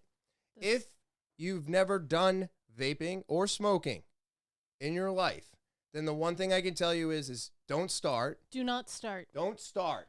Don't. And Never. don't start on disposables. Okay? That's what I did. This is what changed my mindset on vaping. And this is one of the reasons, besides some other pretty important ones, of why I left the vape industry. I can't stress this enough. I will not stop saying this. You can't do 50 milligrams. It's not 5%. 5% is 50 milligrams. 5% is not 5 milligrams like they're advertising. They're advertising it as if this is a low milligram, and it's not. It's the maximum. Yeah. But a lot of people wouldn't know. 5%. It says 5% on it. 5% of what? People don't care. They want the nicotine. Right. They like the flavors. Their friends are doing it. 5% of what? Doesn't matter. And I get that, and I was on board with it at first. I was like, oh, okay, higher nicotine, yeah. And then I got hooked on 50 milligram nicotine. I did too. And I had never smoked. Oh, okay. So never see, smoked. That's the thing I'm worried about for a lot of the younger people out there, because if you've never smoked, do not start vaping. Don't start vaping. Do not start vaping. Please, I'm begging all of you. I'm not going to say it's a bad thing. I will. But I don't think it's a great place to start. If you want to try nicotine, we have so many different alternatives to smoking today that we never had. Yeah. I would tell people to not even try nicotine, period. Yeah. It is highly addictive. It is highly addictive. You can live your life without it, I think. You can. I like how it opens up the brain. I like how it fires your neurons inside your head. It gets things working. It gets you thinking. It clarifies things. There are many positive things to nicotine. If you look at the nicotine... This I've never heard before. No, it's amazing. I'm willing to listen. It's an amazing drug. If you look at the molecule of nicotine and compare it to the molecule of caffeine, there's one extra thing in nicotine compared to caffeine. So both molecules go into your body and out of it in 3 hours. It's over and done. Both of them are highly addictive. But caffeine is great for getting you up, getting you going, getting you active. It wakes people up. And so does nicotine. They both kind of do the same thing. I don't believe caffeine or nicotine are any different in their addictiveness. I think caffeine's just as addictive as nicotine. And if we're going to go down the road where nobody should do nicotine, well, then we should take caffeine off the shelf as well, because they're the same. They're doing the same thing. They're acting almost the same inside of our body, and they are leaving our body in the same way. If I get off of caffeine and stop drinking my coffee, I get a headache. If I stop having my nicotine, I get very angry. Okay. So even though I'm getting triggered two different ways, if I come off of either chemical, I'm having a reaction to each chemical not being in my body anymore. So therefore, they're both highly addictive. They're both the same. I don't disagree with that. So because of those reasons, you can have caffeine in moderation. You can have nicotine in moderation. I don't recommend it for anybody under the age of 21. Obviously, I'm not here condoning that. But what I'm saying is if you're a responsible adult who wants to try nicotine, there's many different alternatives to trying it. You don't have to smoke cigarettes. You don't have to vape. You can now go get lozenges. You can get gum, and you can get pouches, which is the things that I've been doing now for weeks. I think I've been doing them for almost 2 months now, because I was integrating them in between my vaping as I was slowly getting rid of the vaping. But the vaping never suppressed my appetite. It never did any of those things for me. What it did for me is it just helped me get away from those cigarettes. Once the high nicotine messed with me by literally causing me to stop breathing. So I want everybody to understand this. Nicotine poisoning is real. I did it the other night with my pouches. Okay. And I can get into that a little bit. But when I was vaping 50 milligram, I was sitting on the couch, vaping away like I always do.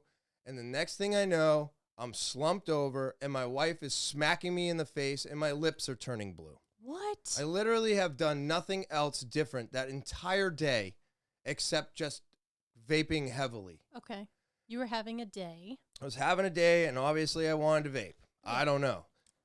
All of a sudden that happened. She's smacking me, trying to wake me up. And that's when I realized that I had nicotine poisoning from the amount of nicotine that I was inhaling. So because of that, that's when I started backtracking on my nicotine. I started looking at vaping a little bit differently. I started looking at high nicotine as a bad thing, not a good thing. And that's when my attitude really changed. And I'd have to say that was about 4.5 years, maybe closer to 5 years into my vaping career. Mm-hmm. I like to call it. Sure. So because of that, I was like, oh, okay, this is not a good thing, but it is okay if you're trying to get off of cigarettes because you need to be able to replace the cigarettes, and that amount of nicotine will suppress that craving for a cigarette. Mm-hmm. That's the thing. It's a take and give, right? So when I learned that about the vaping industry, I was like, okay, I think I got an idea for me to finally get off of vaping. And I came up with a game plan, the same type of game plan that I'm using to gain weight. Mm-hmm. I came up with an idea in my head that I thought would work. It's all in theory. No one told me I was right or wrong. I was like, let's just try it this way. So I started walking down my levels of nicotine. I would buy a bottle of 25 milligram. I'd vape on that till it was gone. If I didn't feel like that was enough for me right then, I'd buy another bottle of 25 milligram. And then once I felt comfortable enough to drop that down, I would go in, and then I got back into freebasing because they call regular e-juice freebasing. Okay. They call the anything over 20 milligrams high nicotine. Okay. All right. They used to call it salt nic, and that is just a term that is used because when they used to put liquid nicotine into the juice, they found out how to concentrate that liquid nicotine. Mm-hmm. When they found out how to concentrate it, it turned it into a white salty substance. Okay. Therefore, calling it salt nic. Okay. So salt nic is not the actual e-liquid itself. It's the term that was used for the additive that they were using for nicotine. Okay. And a lot of people get that mixed up. They're like, oh, I want salt nic. And nothing's even made with salt nic today. That is an old term that got eliminated when they started using synthetic man-made nicotine. Okay. So salt nic doesn't even exist today. Everything is actually made from the low nicotine all the way to the high nicotine with a synthetic nicotine not derived from tobacco, man-made in a lab. I didn't know that. Oh, yeah. Makes sense, though. Makes sense. And that's what's in all the pouches, which is what makes the pouches safer. Okay. So tell me more. I will. So what they're doing what I was doing was I was going back into freebase, which is the safer side of vaping as far as I'm concerned. You can vape. I used to vape 3 or 6 milligram. Okay. That is 0.3, 0.6%. So if anybody wants a scale, that's your scale. Okay. 3 milligram is 0.3%. And if you're vaping on a disposable, it's 5%. Huge difference. It's giant difference. So because of that, I was like, okay, I'll go back in the freebase. I know I can vape that all day, every day. So I went from 25 to 12. That was the roughest transition time because you're dropping 13 milligrams all at once. When you go from 50 to 25, that's a pretty drastic change, but your body knows what to do with it because you're still giving it that high nicotine. When you go back into freebase, your body goes, where is it? Where is it? Because you're back in 12 compared to 25. Yep. It doesn't seem as drastic of a drop, but your body doesn't absorb the nicotine from the freebase the same way it did in the high nicotine. So it literally starts like freaking out. Oh. So you go through that transition period, and then I finally got myself back down to 3, which is where I was at. I think I started that back in October of last year. And then before I left New Hampshire Vape Gallery in November, November 22nd, I believe I left there, I bought enough shit to get me all the way to the end of April, which actually trickled in, the end of March. Mm-hmm. It brought me to the end of March, which actually I had enough to trickle into April. Okay. And you really had a plan. I had a plan. That's amazing. I had a plan. Good for you. And before I ran out of vape, what I started doing is I started pouches before I ran out. And then what I was doing was I was like, okay, I got this new job. I'm in a restaurant. There's absolutely no vaping. So I only bring the vape in the car. I only have the vape at home. I do not have the vape in the building. So now I need pouches. I need nicotine. You got to remember, I've been doing this since I was 9 years old. Yeah. I'm 43. This is not an easy task. Yeah. So I'm taking pouches while I'm at work. Okay, great. This is working out pretty good. Then I started eliminating the vape from the car. Now I'm only vaping at home. Still on 3 milligram, doing pouches that are 6 or 7 milligrams. Why? Because now I'm not vaping. I'm taking pouches. Yep. You need the pouches to give you the amount of nicotine that your body's looking for. You can't go from a 3 milligram vape to a 3 milligram pouch. Your body's not going to accept that. Because it absorbs it differently. Yeah. Now it's going through my bloodstream. It's not going into my lungs. Yeah. I'm not getting feelings. I'm not having the hand to mouth. So my brain's going, we're missing shit here. Those cues, those physical cues and the social cues are very strong. Right. So then now as I've been getting more into the pouches, less on the vaping, and mind you, I also got really tired of changing coils, charging batteries, filling pods, filling bottles to fill the pods. So I have multiple bottles. I can't just use the bottle that the juice came in. I don't want to carry around that big bottle. Yeah. So now I got little bottles that I have to fill. So it's this whole thing. That was keeping you busy. I just wanted to get rid of in my if I could get up early enough, to kind of digress a little bit, I would have 25 minutes of every morning back from not having any of these stupid little things going on anymore. Yeah. So therefore, I do have the time to work out. I just keep getting up late now. So that's fine. I'm working on that. You like your rest. That's okay. And I've been healing a lot better because of that. So is it really bad? No. I don't think so. It's a little bit of a trade-off. Yes. Do I get a little upset with myself? Yes, I do. Am I still not working out? Yeah, that's true too. But I think I can find the time now is what I'm getting at. One thing at a time. Right. One thing at a time. So as of Friday last week, I officially ran out of e-juice, coils, and I took every battery I had and I just threw it in the trash. Amazing. Good for you. And now I'm on pouches 100%. Okay. How's it going? So far, not too bad. Because I only vaped at my house, now when I'm home, I'm looking for it. Okay. I've noticed that it's the hardest place for me to let go. The habits, right. The cues. It's so awful. And it's weird how our brain holds on to these things. And that brings me to Wednesday last week when I'm sitting up here in the podcast room editing. Mm-hmm. So I'm up here from noon till 6 p.m. editing. Mm-hmm. And I'm always vaping. Okay.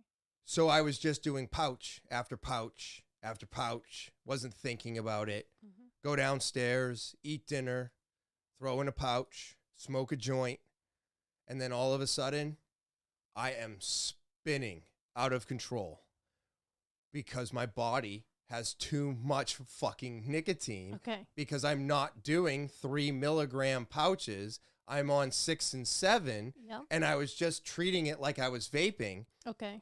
I got the heat flashes, the chest collapsing feeling, couldn't stand up, everything's spinning like you're drunk. Okay.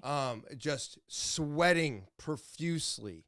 And my wife looks at me and she goes, "Should I stay down here with you for a minute?" And I go, "Yeah, don't leave my side right now." Oh my gosh. I was like, I've given myself nicotine poisoning. She's like, what? And I go, I've had too many pouches today. I wasn't paying attention. Okay.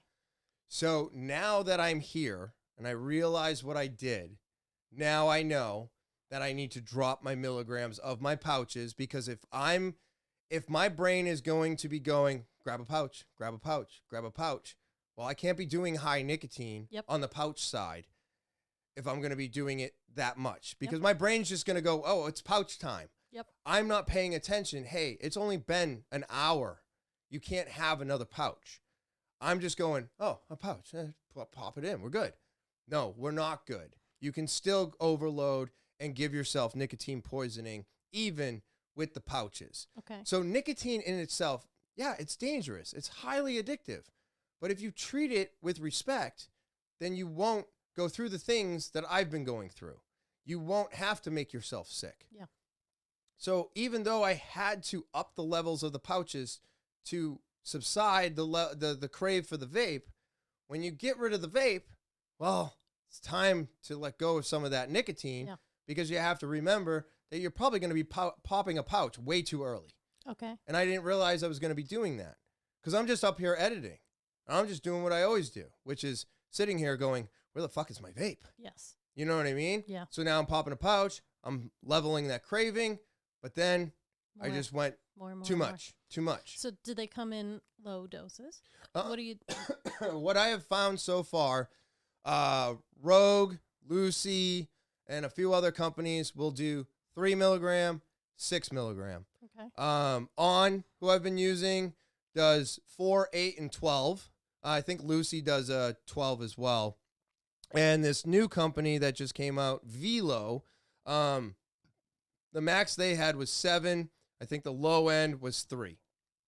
So I'm going to go through my 7s. I'm going to try to, if I'm having a pouch, when I spit the pouch out, that's when I look at the clock and I go, we got 2 hours. Okay. Be smart about it. Allow 2 hours to go by before I have another pouch, and then we should be okay. If I start feeling shaky or I start getting the tinglies in my fingers, I know I've had enough nicotine for a while.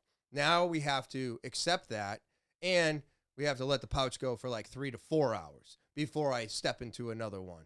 Because even though nicotine does leave your system in approximately 3 to 7 minutes, the effects of it are still there.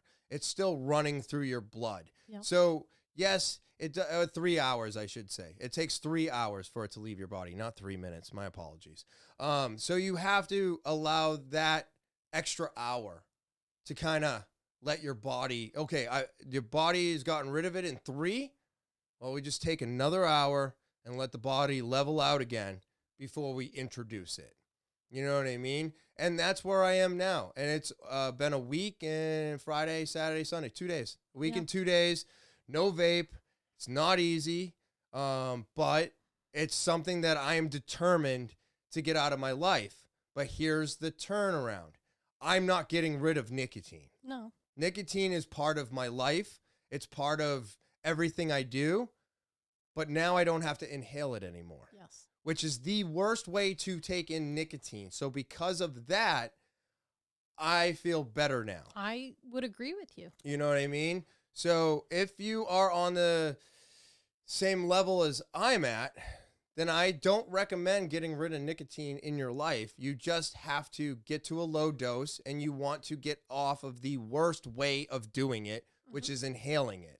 Mm-hmm. Even doctors will say, we'd rather have you smoke marijuana than smoking cigarettes or vaping. Why is that? Because it's healthier for you. Okay.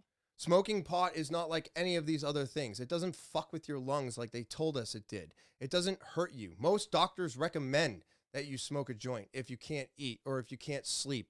They recommend it. Yeah. And a lot of people get thrown off by that. Medicinal properties. A lot of things were kind of found out throughout the pandemic, and a lot of people who smoked pot didn't catch COVID.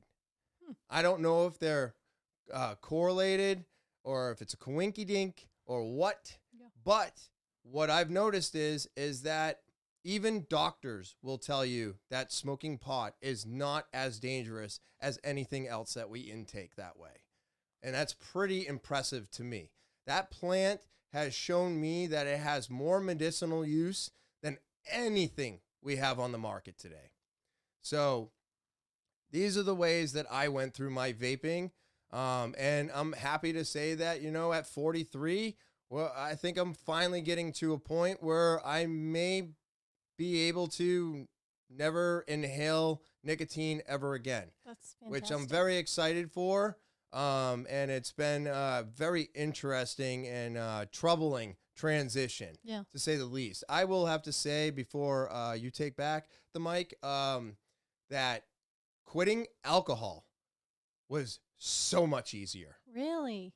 Like I just realized how much I had to lose. Yeah. When I quit drinking. Yeah. I realized that my life was going to go down the fucking toilet again. I was going to lose my license again. I was going to lose my house, my wife, my everything. Yeah. Absolutely everything was going to be gone. That's scary. If I continued down that drinking road. And because of that, my brain went, okay, I'm done. Yeah. And we gave up alcohol. Was it hard?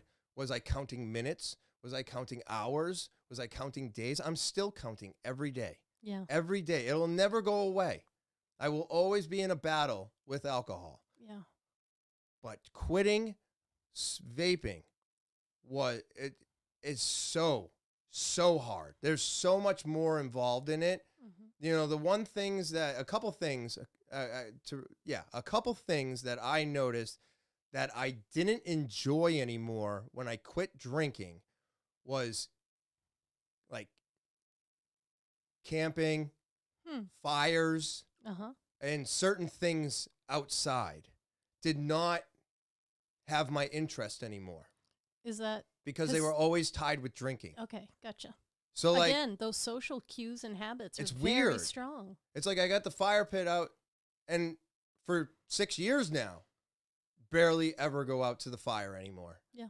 I used to sit out there with a fire until 1 a.m, 2 a.m, taking pictures of it, feeding it more, just because I was feeding myself more alcohol. Yep, I know. And it was like, as soon as that went away, now it's not the same. Yeah. I don't mind having a fire or sitting around it, but it's like after 15 minutes, I'm fucking bored. Yeah. You know what I mean?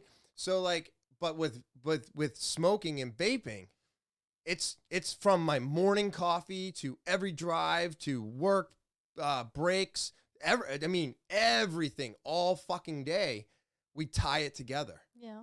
And so I think because of those reasons, it's such a bigger animal to deal with. Yeah. Yeah. Oh. Can I ask you something about quitting drinking? Absolutely. You can ask me anything. Yes, and you can edit at your leisure. So you were talking about how like camping, being at the campfire outside was very much tied to drinking. When you stopped drinking, you didn't really enjoy those things anymore. Relationships with people? Did you have any like relationships that turned out to be very alcohol based or driven? Because this has happened to me in my life.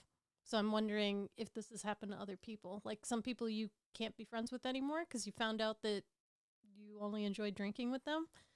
The best way for me to answer this is that there were no friends left. Oh. At that stage of my drinking that even wanted to be around me because of my drinking. Okay. So even the friends that drank were like, you're too fucking much. Okay. So wow. So that's a lot. So for me, I had pushed so many people away because of my drinking that it was literally just me. Wow. There was the only people that wanted to be around me were my family and my very close friends that wanted to see me quit this fucking habit that was ruining my life. So this quitting drinking was kind of like, that was your only option. Yeah. It was my only option. I mean, even the friend that I've had for over 30 years, I was hiding my drinking from him coming close to the end. Yeah. Because we got we got into it because I had lied to him about a bunch of shit and he was fucking pissed. And so because of that, I was like, oh, I'm just not going to hang out with you right now. I just going to keep drinking. Yeah. And if I'm not with you, I can drink. But if I'm around you, I have to hide it. Yeah. So I would wait until after I saw him to start drinking. Yeah. Because now I'm like, okay, I got him out of my way. I can go back to drinking now. And he thinks I'm not drinking. Yeah. So I was playing fucking games with everybody. Yeah. So because of that, there was nobody fucking left that even wanted to drink with me. Yeah. I was literally drinking by myself. I think the only person that wanted to drink with me was my wife. Okay. And that was it. Yeah. You know, but there was nobody that I had to be like, I can't be around you because you drink. Yeah. And I don't. Yeah. There was none of that. Even Tyler, at one moment in time when we were only like a couple years as friends and started as coworkers, in a sense, but even at one point with him, we got into a heated argument over music. And I had mentioned something about the music that I was listening to, and he put it down. And I told him to give me my fucking money and get the fuck out of my house. And then that's really where our relationship started. That's where it started? Yeah, Wow. because we were That would be the end for a lot of Well, people. This is a start for you. my wife's friend, it was his ex-girlfriend. Mm-hmm. And so we met him through Hobby Lobby and her. Mm-hmm. And because of that, he was around while she was over. Mm-hmm. You know what I mean? Yep. And so we were hanging out and it was fine, but we would butt heads. Okay. That back then he was very strong on his political, on his music. He was just, this is the way it is and there's no deviation. So he was that type of person where I was like, okay, I just like a whole bunch of everything. But if you're going to put my shit down in my house, then, but my alcohol rage would take over. Yeah. And it always caused me to go to the fucking extreme. You know, I didn't start off, you know, little. I just, boom, right to extreme. Okay. And when he left my house and I upsetted him, all of a sudden, within like 5 minutes, my brain went, what the fuck did you do, dude? Nobody deserves this. And he went for a walk around the neighborhood. Yeah. And we couldn't find him. Yeah, who would want to come back? And so we chased him down and I gave him a big hug. I apologized. And that's to me in my mind, that's where our relationship really started. That's amazing. So and yes, we were friends and we were co-workers, and I think it was a year or so. He got me into vaping. He showed it to me back when it was a mechanical device. You built it yourself and pressed the button on the bottom. Days, yeah, those fucking pipe bombs, I like to call them, because people would build them wrong and they would blow up, and then they blame vaping because of that. Not true. It was just incapable people of building, which is why the industry went away from it and went regulated, because it was too dangerous. But that's really where our relationship started. And it wasn't for another, I want to say almost 2-3 years before I actually quit, you know, because I believe he's coming up on his 4-year anniversary in about, I want to say like 20 days or so. He's been off of alcohol for 4 years. Wow. You know, and so he quit because of the shit that he went through. And, before that is when I quit. Yeah. And that's when I started building real relationships. And I started building all my old friendships back up. You know, all the people that I was pushing away and hiding shit and lying to. All of a sudden, I didn't need to do that anymore. Yeah. There was nothing to lie about. There was nothing to hide anymore. And it changed a lot of my relationships with a lot of people. Wow. Yeah. You've come so far. It's been a wild ride. It really has. It's not easy. You know, I'm still working on it every day. None of this is easy. Self-discipline, looking at yourself, motivating yourself. There's nobody else that's going to do it. Yeah. No one's going to push you. No one's going to drive you. You have to do it to yourself. Yeah, you can listen to motivating people. You can even listen to me if you want, but you don't have to, because the only person that's going to get you to where you want to be is you. Yeah. That's it. Yeah. I want to be where I am today. I want to be better than I am tomorrow than I was today. And that's my only drive every day. That's incredible. I'm going to relate to you something. Yeah, sure. Please. Before I cry. I cry all the time, just so you know. I had a relationship with somebody, a man. It was a romantic relationship. and we used to drink together a lot. Mm-hmm. That was like, I wouldn't say it was the basis of our relationship, but when we would get together, we were drinking. That was like, we weren't going to get together without alcohol. Do you know what I mean? Yeah. And that was just a very big part of our relationship. Yes. We were never going to go out or be home and not have liquor. Right. Beer was, sometimes it would be wine, but it would usually be liquor. And I went through a time in my training, like powerlifting, where like I can't stay up late drinking and be training in the gym the next day for this competition I'm getting ready for. So I would be like, I'm not drinking. And he would be like, okay, well, I won't drink either. And I found that like, or maybe he turned out he had very little self-control over his drinking. But I found that when I wasn't drinking, our relationship was very awkward.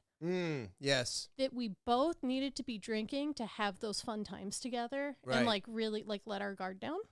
And as soon as I wasn't drinking, it felt uncomfortable to me. Okay. Yeah, I can see that. But I was like, well, I'm not going to keep drinking. So even, we broke up.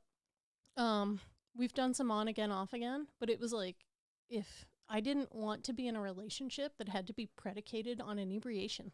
Yeah. And I had to let it go. And I miss that person. I miss that relationship.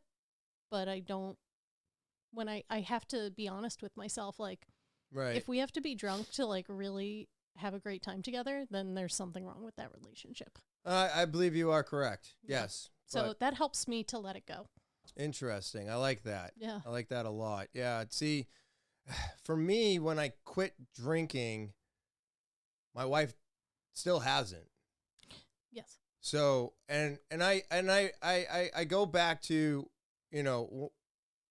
one of my other friends who used to complain about snacks being purchased. I remember this. Stuff like that. Yeah, yeah. And you talked about this on one of your episodes. I did. And I do bring it up. It's a great analogy because I did bring it up to him as well, but I was really green on being off of alcohol. So I didn't really have a foot to stand on. And he was also the person that looked at me and said, when you're 10 years, you can come back and talk to me about it. Okay. You'll have more to offer. And, I might listen to you a little bit more. He didn't say it in those words if you're listening. But I understand that. But when it was said to me, I was really green and I was just off of alcohol and I wanted alcohol to be illegal. Yeah. I thought nobody should drink. It's absolutely awful. It's fucking poison. I still believe all those things. Okay. We should have marijuana legal, and alcohol should be the question mark, as far as I'm concerned. But I was like, he was telling me how he couldn't go without eating the snacks. Yeah. Because they were in the fridge. Yeah. They were in the fridge. They were in the cupboard. They were there. And I know I'm going out on a limb and saying this, but he felt like he was being sabotaged. Okay. And I was like, I don't think you are. I think she doesn't want to change her ways. You have to be accepting to not everybody following your path. And you also have to have enough discipline built up in you to stay out of the snacks. Yes. If now, granted, when I first quit, I was very turned off by alcohol being in the house, the smell of it. When she would drink, I would get angry towards her. I see. And of course, over the years, I've let go of all that because I found out that that's just me. That's me dealing with my own addiction and then portraying it off as if it's her problem. Yeah. And that's not right to do to people. Was this easy? Was this overnight? No, this has been, it's just always work. It's always fucking work and it is tiring, but you have to continue with it or it doesn't get better and it doesn't get easier. So I listened to him and I thought about it and I was like, well, at the time there was liquor in the cabinets. At the time there was wine in the fridge. There was wine in the wine cabinet. And I just was like, look, it's in my house. It bothers me, but I'm not drinking because I can't drink. Yes. If you can't eat snacks, then you gotta look past the snacks and go grab what you can eat. Yeah. or I would do, the other thing I would do is I would literally I took over grocery shopping. Okay. So now I go grocery shopping because I buy everything that I need. If you want X, Y, and Z, put it on the list. Mm-hmm. If it's not on the list, I'm not buying it. Yep. Because I'm in and out. I go buy my list and that's it. If I forgot something, I might turn around. I might get it later in the week. No big deal. I'm the same way. That's it. I'm with you on this. I'm in and I'm fucking out. I left this morning at 8:15 and I was home by 10:30. Yep. That's it. Done. No more grocery shopping all week. We're done. Everything that I need for the week is in the fridge. I'm good to go as long as we don't have an apocalypse, right? We have an apocalypse. I got a week and I'm done. It's over. I don't know if I'll even survive. But what I learned is that I had to take control of what I can. Yeah. Because I can't control her. I can't control anybody else. Yeah. I can only control myself. So if I know that I've got X, Y, and Z in the fridge, well, then I don't have to worry about A, B, C, and D. Mm-hmm. I don't have to worry about those because Good point. I'm going to the end of the alphabet. That's what I want, and she's got everything else. That's fine. So I started learning these little tools to use. At any moment in time, I can literally stop my sobriety from alcohol because one of the main things that I did for myself was I went out and I bought a nip. Mm-hmm. That nip is 6.5 years old and it's sitting in my bedroom right now. Wow. I took that urge of needing to buy something out of the equation. Wow. I don't need to buy anything. It's right there. Yeah. Any fucking time I want it, I go get it. Mm-hmm. I don't want it. I'm so happy for But you. I feel like if I didn't do that, I'd always have the urge to buy. Okay. So I had to get rid of the urge to buy. Wow. I had to get rid of all the urges. You have to get obstacles out of your way. Yeah. Otherwise, they're in your way and it's all you're thinking about. Yes. So I was like, okay, well, I always buy alcohol. I always have to go to the store. I just buy this and now I don't have to buy it. It's right there anytime I want it. Or now it's in the wine cabinet. It's in the fridge. It's wherever. I don't like the wine she drinks. I know I don't. I know from what I used to drink, I don't like that. But if I really wanted to, I could drink it. Yeah. Because I could drink anything. It didn't matter as long as it was alcoholic and in front of me. I would just drink it. Yes. So with all of those things being done, it made things easier. But you can't expect anybody else to follow your path. Just like I can't expect my friends to show up to class so that I feel better about going to jiu-jitsu. Yeah. You can't depend on anybody except for yourself when it comes to the things that you need to do to better yourself. You can definitely gather people that are going to feed that good energy, right? You can gather great people, great teammates, wonderful friends. You can gather all that and they will help you in the positive good times, but never expect any of them to change what they're doing for you. Yes. You can't do that. You're and when wise. I was capable of letting that go, it was probably one of my best days. When I finally stopped fighting with my wife about the weight and working out and the eating habits and her drinking and everything that bothered me, everything that I felt like, why are you not doing what I'm doing? Yes. Why? Why is it? Because she's not you. Because that's what you're doing. Right. Yes. So when I finally realized that, and you are supposed to fight for the people that you love, and you're supposed to want a better life for them. But guess what I've learned over the years, even when I was drinking? You just can't make them. And do you want to spend every day fighting with that person over something so minuscule? Or do you want to better yourself, show them how it's bettering you, and then maybe they'll catch the bug? Yeah. That's the easier route. It's going to by be example. That's it. That is it. And when I did that, because my friend, again, he's always telling me, no, you got to fight. You got to get into these arguments. You got to do this. You got to push it. I just got to a point where I was like, you know what? I haven't said anything to her in a week. And we had a really, really good week. Hey, there you go. And I was like, so I'm the fucking problem again. Oh my gosh. Wow. I'm the problem again. I'm causing these fights. I'm causing this tension. I'm causing this unhappiness by pushing all of my beliefs, all of the way I'm thinking onto her. Wow. And when I let go of that, life has never been easier because all I'm dealing with is me. Do I maybe hint, or do I still get upset when she gets annihilated? Yeah, of course. I'm an alcoholic. I don't like seeing that. Yeah. I don't like being around it. But now it's not as difficult for me to be around it, to see it. And if people are just having a good time, well, you have to accept the fact that they can drink and you can't. Yes. You have to accept that. Yeah. So all of those things being put together in this giant puzzle of fixing myself started to make a better picture for me. And it helped me understand a lot more of what I'm doing. And so being able to do all of that it just made it easier. And you just have to let go sometimes in order for everything to click. Yeah. You can't, it was just like when me and Tyler had our argument. Yeah. He was pushing his beliefs on me. Mm-hmm. He was pushing his objective on me. Mm-hmm. And yeah, I was drunk and I said some words and I got really angry.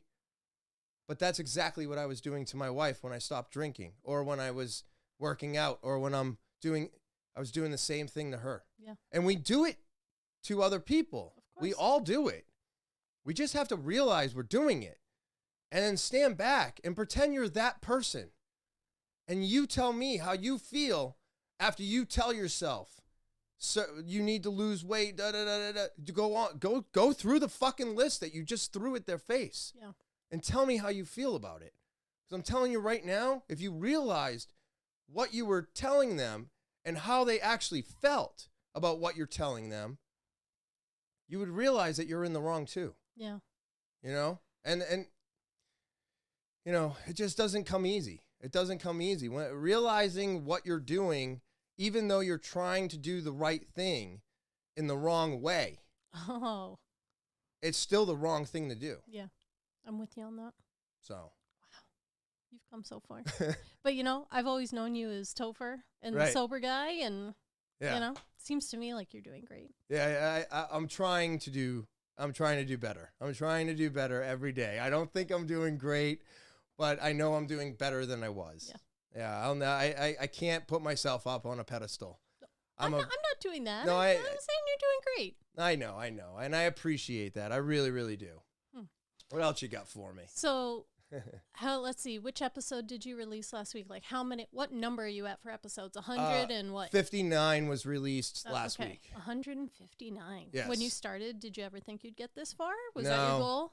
I know didn't- it's just a thing you started doing during lockdown, To be honest, I didn't have a goal. I think my you just go goal with was it. just to stay off of alcohol. Well, The- you're doing. The government made it so easy for everybody to fall off the wagon Oh, yeah. that I just knew in my heart that I didn't want that. I didn't want it. I mean, liquor stores were open, but AA meetings were closed. Right. Yes. Liquor stores are open, but gyms are closed. Yeah, It makes no sense to me. I mean, I live in Massachusetts, same thing happened there, and I was incensed by it because the gym, to me, is life. Being in the weight room, being on the mats. I wasn't doing Jiu-Jitsu when lockdown happened, but I was doing Muay Thai.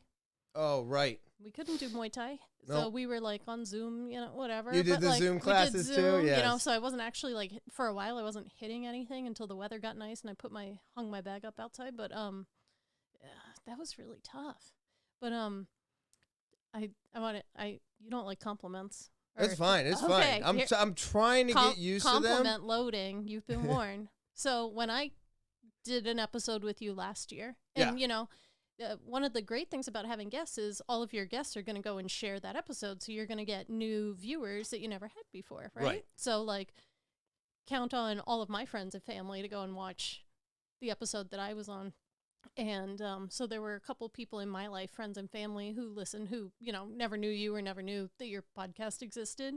Yes. Watched the whole thing, and they're like, that was so great. And you know what? One of my friends, I think it was Kyle Flanagan. You know Kyle? Yes. He trained at PMA for a while. He's Yes. back at his home school now. Okay. That's why I haven't seen him. But he was like, wow, Topher's got a really great voice on the microphone. And I was like, he absolutely does. So I never saw episode 1. I could go back and listen to it. Did you have you I'm not saying that. I've never saw it. I'm just saying I've rewatched. I've seen a lot of cringy. Hey, many of us don't like to go back in time on ourselves, but I've seen and listened to a lot of episodes. You have a really great personality on the mic. I'm not going to say persona because that's almost like fake, but your personality and how you speak to the mic and talk to your guests, or just when it's the solo episodes. I think it's great. How long did it take you to get this going? Be where you're at now with the show?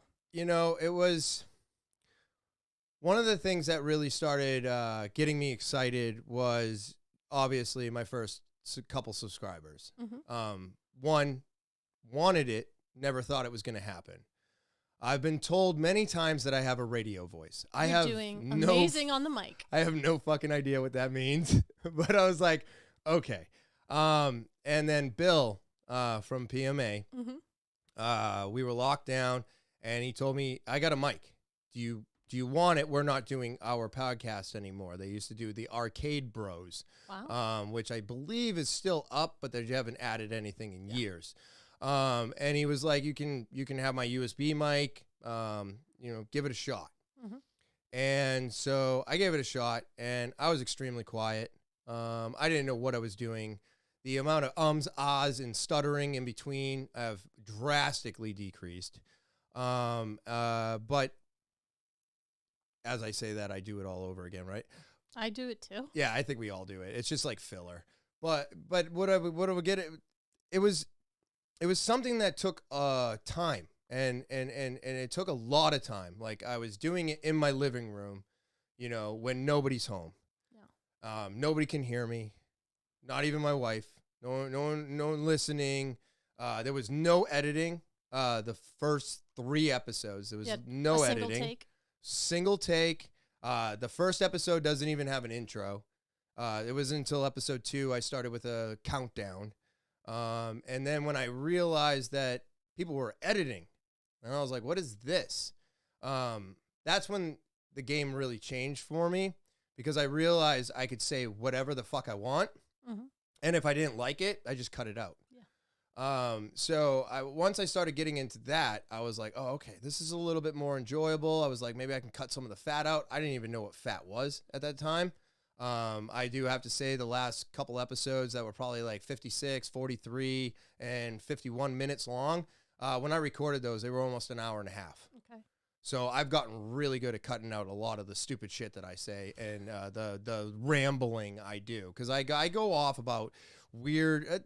To me, you have to understand, I'm always looking at myself as a negative. I never look at myself as a positive. Okay. That is just built into me. And that's just something I have to get over. It's one of those goals that I've set for myself, that maybe one day I'll feel comfortable with somebody telling me I'm doing a great job. You know what I mean? For example.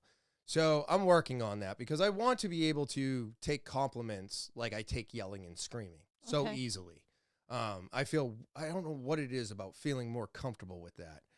And then as I was doing the podcast, I started noticing some people subscribing, and I went, ooh, and I got excited about that. So I kept doing it, and I realized that when I was doing it, I wasn't thinking about drinking. I wasn't thinking about work. I wasn't thinking about anything. That's great. That's where you want to be. Just thinking about this. Yeah. And I was like, wow, maybe really being present. Yeah, and I was more present, and I was like, okay.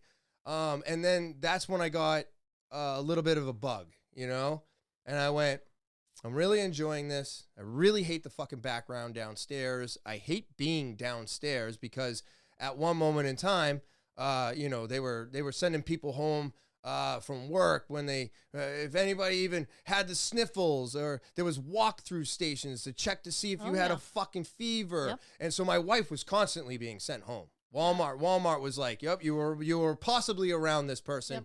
You go home. Yep. And I'm like, Jesus Christ. So now I can't record. Yep. Because I can't record in front of anybody. Yep. I'm not that comfortable yet. So I was like, all right, I'm going to bring it upstairs. And then I started rearranging this room. This place is so fun. I love This it. is a really cool room. This was the final transformation. And if you do want to see it, I think it's episode 45, maybe 46, where I actually go through the whole transition of this room. Oh, okay. Repainting it and getting it to where it was. Because when I first started, the green is amazing. I love. See, I color. love the color's green amazing. too. But so it started over there. I tried it over here. I put it back over there, and then I figured out my layout, and I did it this way, and I finalized it. And then I gave myself a home. Yeah. And I was like, okay, now I'm feeling comfortable. And I only had like a handful of subscribers, nothing to talk about. I mean, even today, I don't talk about my subscribers, because it's not what the big podcasts have, Doesn't matter. And if anybody is curious, I know a lot of you younger generation already know what it takes to get paid and to make money off of these things. But you need 1,000 subscribers to get monetized by YouTube. It's very, very difficult. I'm at 206. It's not there. And then if you want sponsorships, you need 30,000 views minimum on every episode that you release. Wow. So those numbers are so difficult in 4.4 million podcasts. Yeah.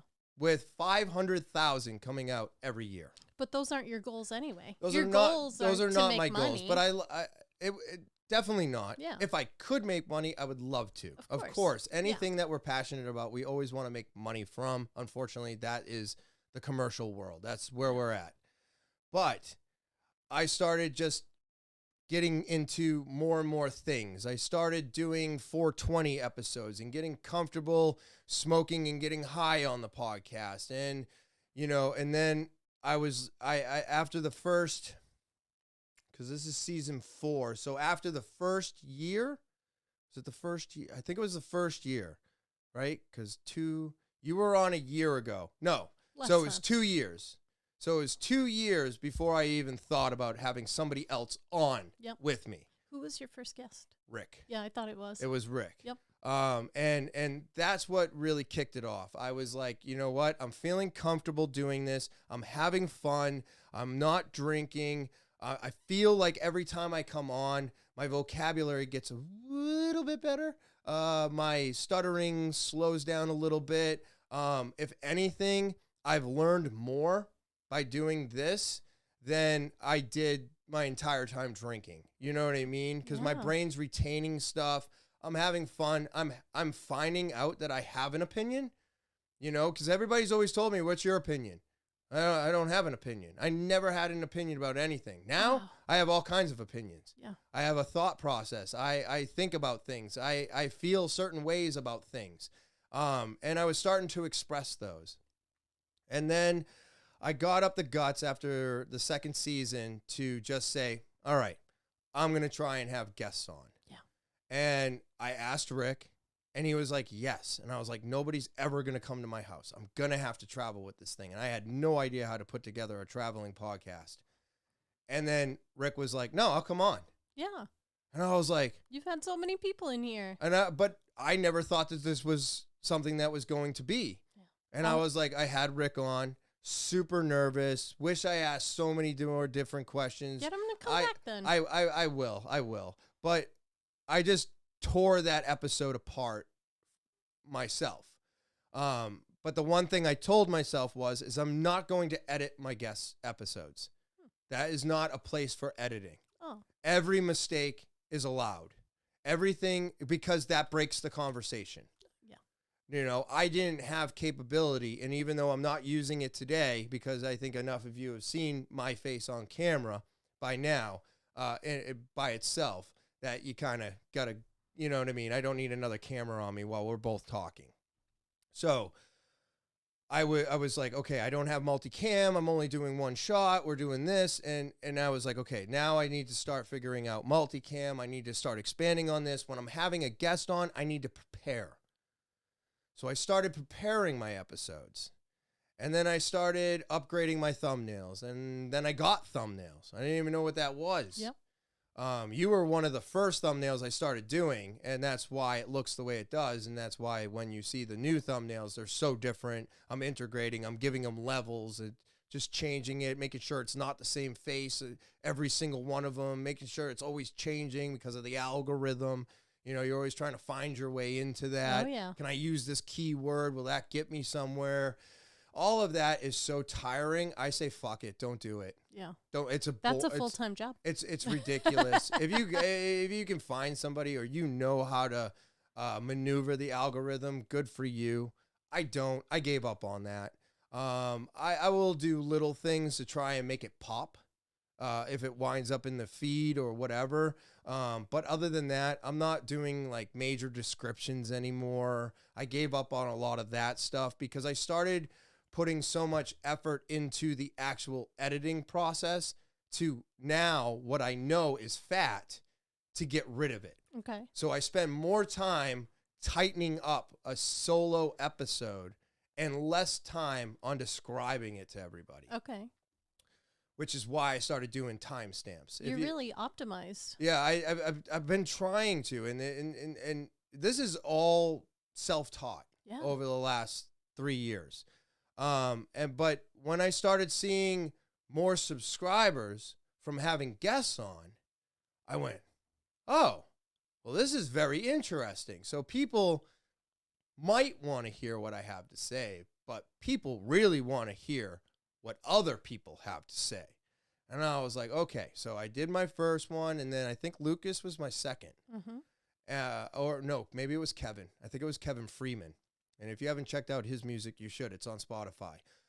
Yes, it was Kevin Freeman because I even told him that I was very excited to have him on in February. And I think you all get the gist of why. But so I did that, and it got a little bit easier. And then I was like, well, maybe I gotta dig down into that notebook. I gotta prepare. And it was like close to the end of that year, the third season, that I realized preparing sucks. Having a map to go through is stupid. These podcasts are not supposed to be structured. It's supposed to be free-flowing. Yeah. Whatever happens, We're happens. just talking. We're just with Topher. talking. Yes, just talking with Topher. Yes, you are. But I realized that I don't need that. You know, I got a couple people that wanted to come on, and they were like, "But I wanna do X, Y, and Z, and I wanna go through this, and I wanna have it like this, and I wanna make sure we got all the." And I'm just like, it's such a waste of time. Like when we did our conspiracy podcast, it was a great podcast. We had so much fun. Yep. But what I realized is that first one did so much better than the other two that we did. Yeah. Because the other two were structured. Oh, it's got to be organic, right? I don't believe in the structure. I don't believe that it needs to be that way. That when you talk about a subject, you have to know the subject. I personally enjoy more podcasts where they're talking about something and then they're fucking wrong. I like that more than I do when they're 100% right. Okay. If I wanted to listen to somebody that's 100% right, then I'm going to listen to doctors, and I'm going to listen to professors, and I'm going to listen to Scientologists and not Scientologists. I thought you were telling us some big news No. I meant Scientist. Sorry. Oh, my God. See, we leave that in. That's a great clip. Clip it. I liked it. But I listen to those people when I want to hear facts. Mm-hmm. When I'm listening to other podcasts, I don't want to hear facts. I want to hear funny, stupid shit. I want somebody to go off about something, and then they look it up, and then they're wrong. Yeah. That I find enjoyable. Okay, why? cool. Because that shows the human side of you, the person, whoever. And you can look at my numbers. You can look at that very first conspiracy podcast we put up. And I don't like saying that word because that demonetizes, it censors, it does the whole thing. But it is what it is. Everybody is stuck on that word. So if you look at that episode, that's got, I think, 160, 140 views. And then you look at the other two we did that were 40 and I think maybe 26. The other two were structured. We planned it. We also did them back to back. So it was, I think, 4 hours of recording. Wow. Which is a monster. Yeah. That's a monster. So I believe in the organic feel of the podcast, which is one of the reasons why whenever somebody says that they want to come on and they want it to be structured, I'm automatically turned off. Okay. I'm automatically not ready. It's a lot of work too, for a little reward. Well, when I did the podcast with you, yeah, I wrote down cliff notes. Yeah. Hey, powerlifting, this, mother, this, it. I flip at the book because I go, we've been talking for a little bit. Oh, okay, right, we're here. Yeah. That's it. Yeah. Roll into the next thing. It's not a specific thing that I'm going to ask you about. Yeah. It's just a generalization of the subject, and I want you to talk about it organically. Yeah. So when I started feeling about it like that, and I started attacking it like that, all of a sudden, by the end of the year, the guests were everything was better. Everything was cleaner. It was just a more organic podcast. Now, it's still nothing great. Because I said, I can't call myself great. I can't say that the things that I'm doing are great. I think they're mediocre. I think they're okay. But I'm also looking at the numbers, and I'm also comparing myself to major podcasts. You can't do that to yourself. Trust me, I've been doing it for almost 4 years now, and it doesn't work, right? These are the things that I still need to let go of. But once I realized that I felt when I was editing, it was better. It was easier to listen to for me. I was like, oh, well, this makes way more sense to me, which is why when I have people on and you coming on today, you're like, I got a whole bunch of questions I want to ask you. Yeah. I want to get to know you. And I said, fine, I don't mind changing this over a little bit. That's what makes this fun. It doesn't have to be a specific thing. All it is a conversation, and it's nice that you wanted to come on and flip the script a little bit. Yeah. Because that makes it more fun for me. Yeah. I mean, I have no idea. I had no idea what you were going to ask me today. I had no idea. You know what? I only had a couple ideas about things I wanted to talk about. You know, I like to shoot the shit. Yeah. I want to hear from you. Right. And so now everybody that comes on, yes, am I looking for your struggle? Am I looking for what turned you around? How did you get through that? Did you become a stronger person? Are you a better person now than you were when that was going on in your life? Yeah, I'm looking for that. Or if you're sober off of alcohol, if you're sober off of all drugs, I'm looking for that information as well. We'll get there. It always comes out. It will. There's no way not to talk about it when you're talking about everything. But I realized that I didn't need that written down. Yeah. When I did Professor Tim, I just went through a bunch of shit. And the one thing that stuck out to me was that I was like, oh, he never told me he wrote a book. Yeah. Wrote a book. That surprised Write me that too. down. By the way, I loved that episode. You know? It was a great episode. I've gotten a lot of compliments on that because nobody expected that. Neither did I. But I was like, I didn't like put it, oh, it's got to go here. It was just, hey, you wrote a book, huh? You know what I mean? So it was just little tidbits. But when I did, when I talked to Rick, when I talked to Kevin, when I talked to Lucas, those were structured. Oh, okay. And I think if you were to go and listen to those episodes and listen to all the newer guests, all the later episodes in that year where they became non-structured and just conversations, that's when things changed for me. Okay. Now, it's an evolution. Now I can record in front of anybody. If the door's open and they can hear me downstairs while I'm recording my solo episode, it doesn't matter. All of those discomforts are now comfortable. Just like putting my feet on the mats and getting used to it to come full circle. Yeah. It's all time, effort, and just continuing with the determination to just keep doing better. Look how far you pushed outside your comfort zone. Yeah. Right? I didn't think I was going to, you know, yeah, it's just, it's out there now. And it's just, I just keep doing it. Yeah. And if something makes me uncomfortable, that's what I'm going after. You're going to zoom in on that. I zoom in on it now. Oh, I'm like, why am I uncomfortable? Why is this bothering me?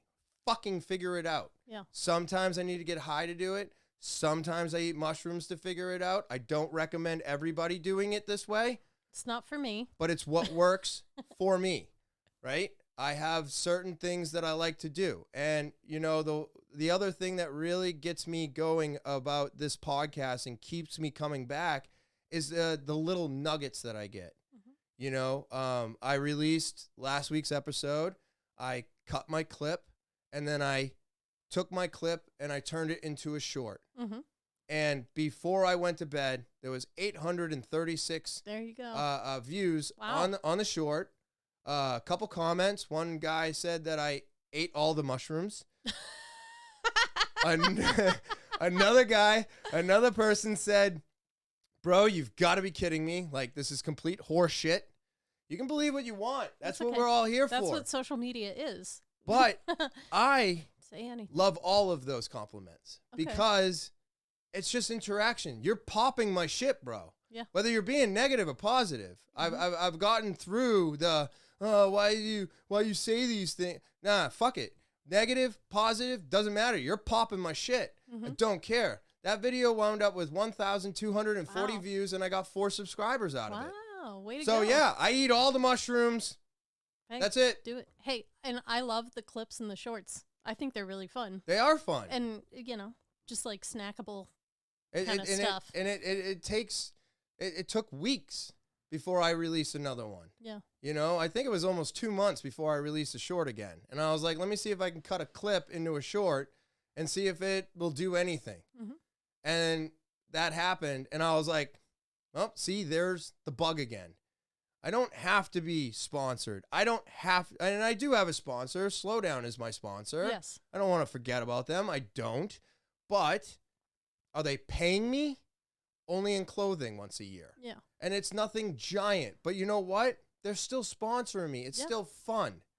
You know? And to get an actual sponsorship, to get monetized is very difficult. And in this world of misinformation, now that one word that I said earlier, if I was getting monetized, I would get demonetized. I would get no payment from this episode because of that. Well, guess what? I'm already getting no payment for this episode. That's why I say whatever the fuck I want, because I don't care. Don't care. You can't hide me any more than I'm already hidden. Since day one, you've had to type out the entire name of the podcast in order to find it. Really? Period. Well, since I'm a subscriber, I don't have to. Right. I could just go to my YouTube and type TWT and it pops right up. Because I'm a subscriber. Right. So if you are a subscriber, you will find me very easily. If you are not, it's very difficult to find this podcast because it is drowned out. I don't censor myself. I swear within the first 10 minutes. And I say some shit that offends people. And I don't care because that's my opinion and that's how I feel. Well, I'll tell you, I don't give a fuck. Right. Yeah. But yeah, so that's, you know, and it all of these little bits and pieces of everything that I do, all of it has brought me to where I am today. It's kept me off of alcohol for 6.5 years. It's now helping me get rid of my vaping. I use all my tools in my toolbox to keep furthering myself every day, and it's not going to stop. It's going to continue until I'm dead. I'm going to keep bettering myself every single day, and if it's a little bit by little bit, then it's just a little bit by little bit. But you know what? They all add up. They absolutely do. It always gets to a bigger point by the end. I can just see it now. Like, it'll be like 60 years from now. They'll be like, local man podcast for 60 years. Right? Right? But That'd be great. that's what I do. That's what got me to where I am today. Do you have anything else? No, man, No? this has been fun. Oh, Thank you this for is- letting me come here and interview you. No. Hey, again, I appreciate it. You're very welcome. I have no problem doing that. Like I said, this is just it's exciting for me to have people that want to come on. It really is. It's not something that I anticipated. When I had Rick on the first time, I was like, nobody else is going to do this shit. Rick is just really nice to me. He is a very He's just very Rick nice. is great. You know what I mean? But, you know, as time has gone on, I've had more people tell me, I'm looking forward to the next episode. There's people that have asked me, what are we talking about this week? You know, and other people, hey, can I be a guest? And that's where I started lining up a lot of guests. And like I said, you know, unfortunately, last month, because this will be released in May, right? That's the next month that's coming, April, May. Yes. So this will be coming out in May. But I try to have a guest on, but if someone has a life experience that's getting in the way, it's okay. It's okay. I try to make I try not to make promises, and this is why I try not to make promises. But, you know, it's just really nice that people want to come on, and, you know, if they want to and we set it up and it falls through, well, then I just do what I've always been doing, which is just doing the podcast and keep it coming out, keep it consistent, just like my drinking, just like my jiu-jitsu, just like everything, except for my working out, which is the next step. But my eating is consistent, my weight gain's consistent, my jiu-jitsu is consistent, my podcast is consistent, and my life has been very consistent. That's good. Because of it. Yeah. And it's just it's a lot of work. Keep it going. And I really, really appreciate you coming on. Thank you very much. Thank you so much. But all right, so everybody out there, I hope you learned a little bit more, and I hope you enjoy your Thursday. Enjoy the rest of your weekend, and as always, I will talk to you later.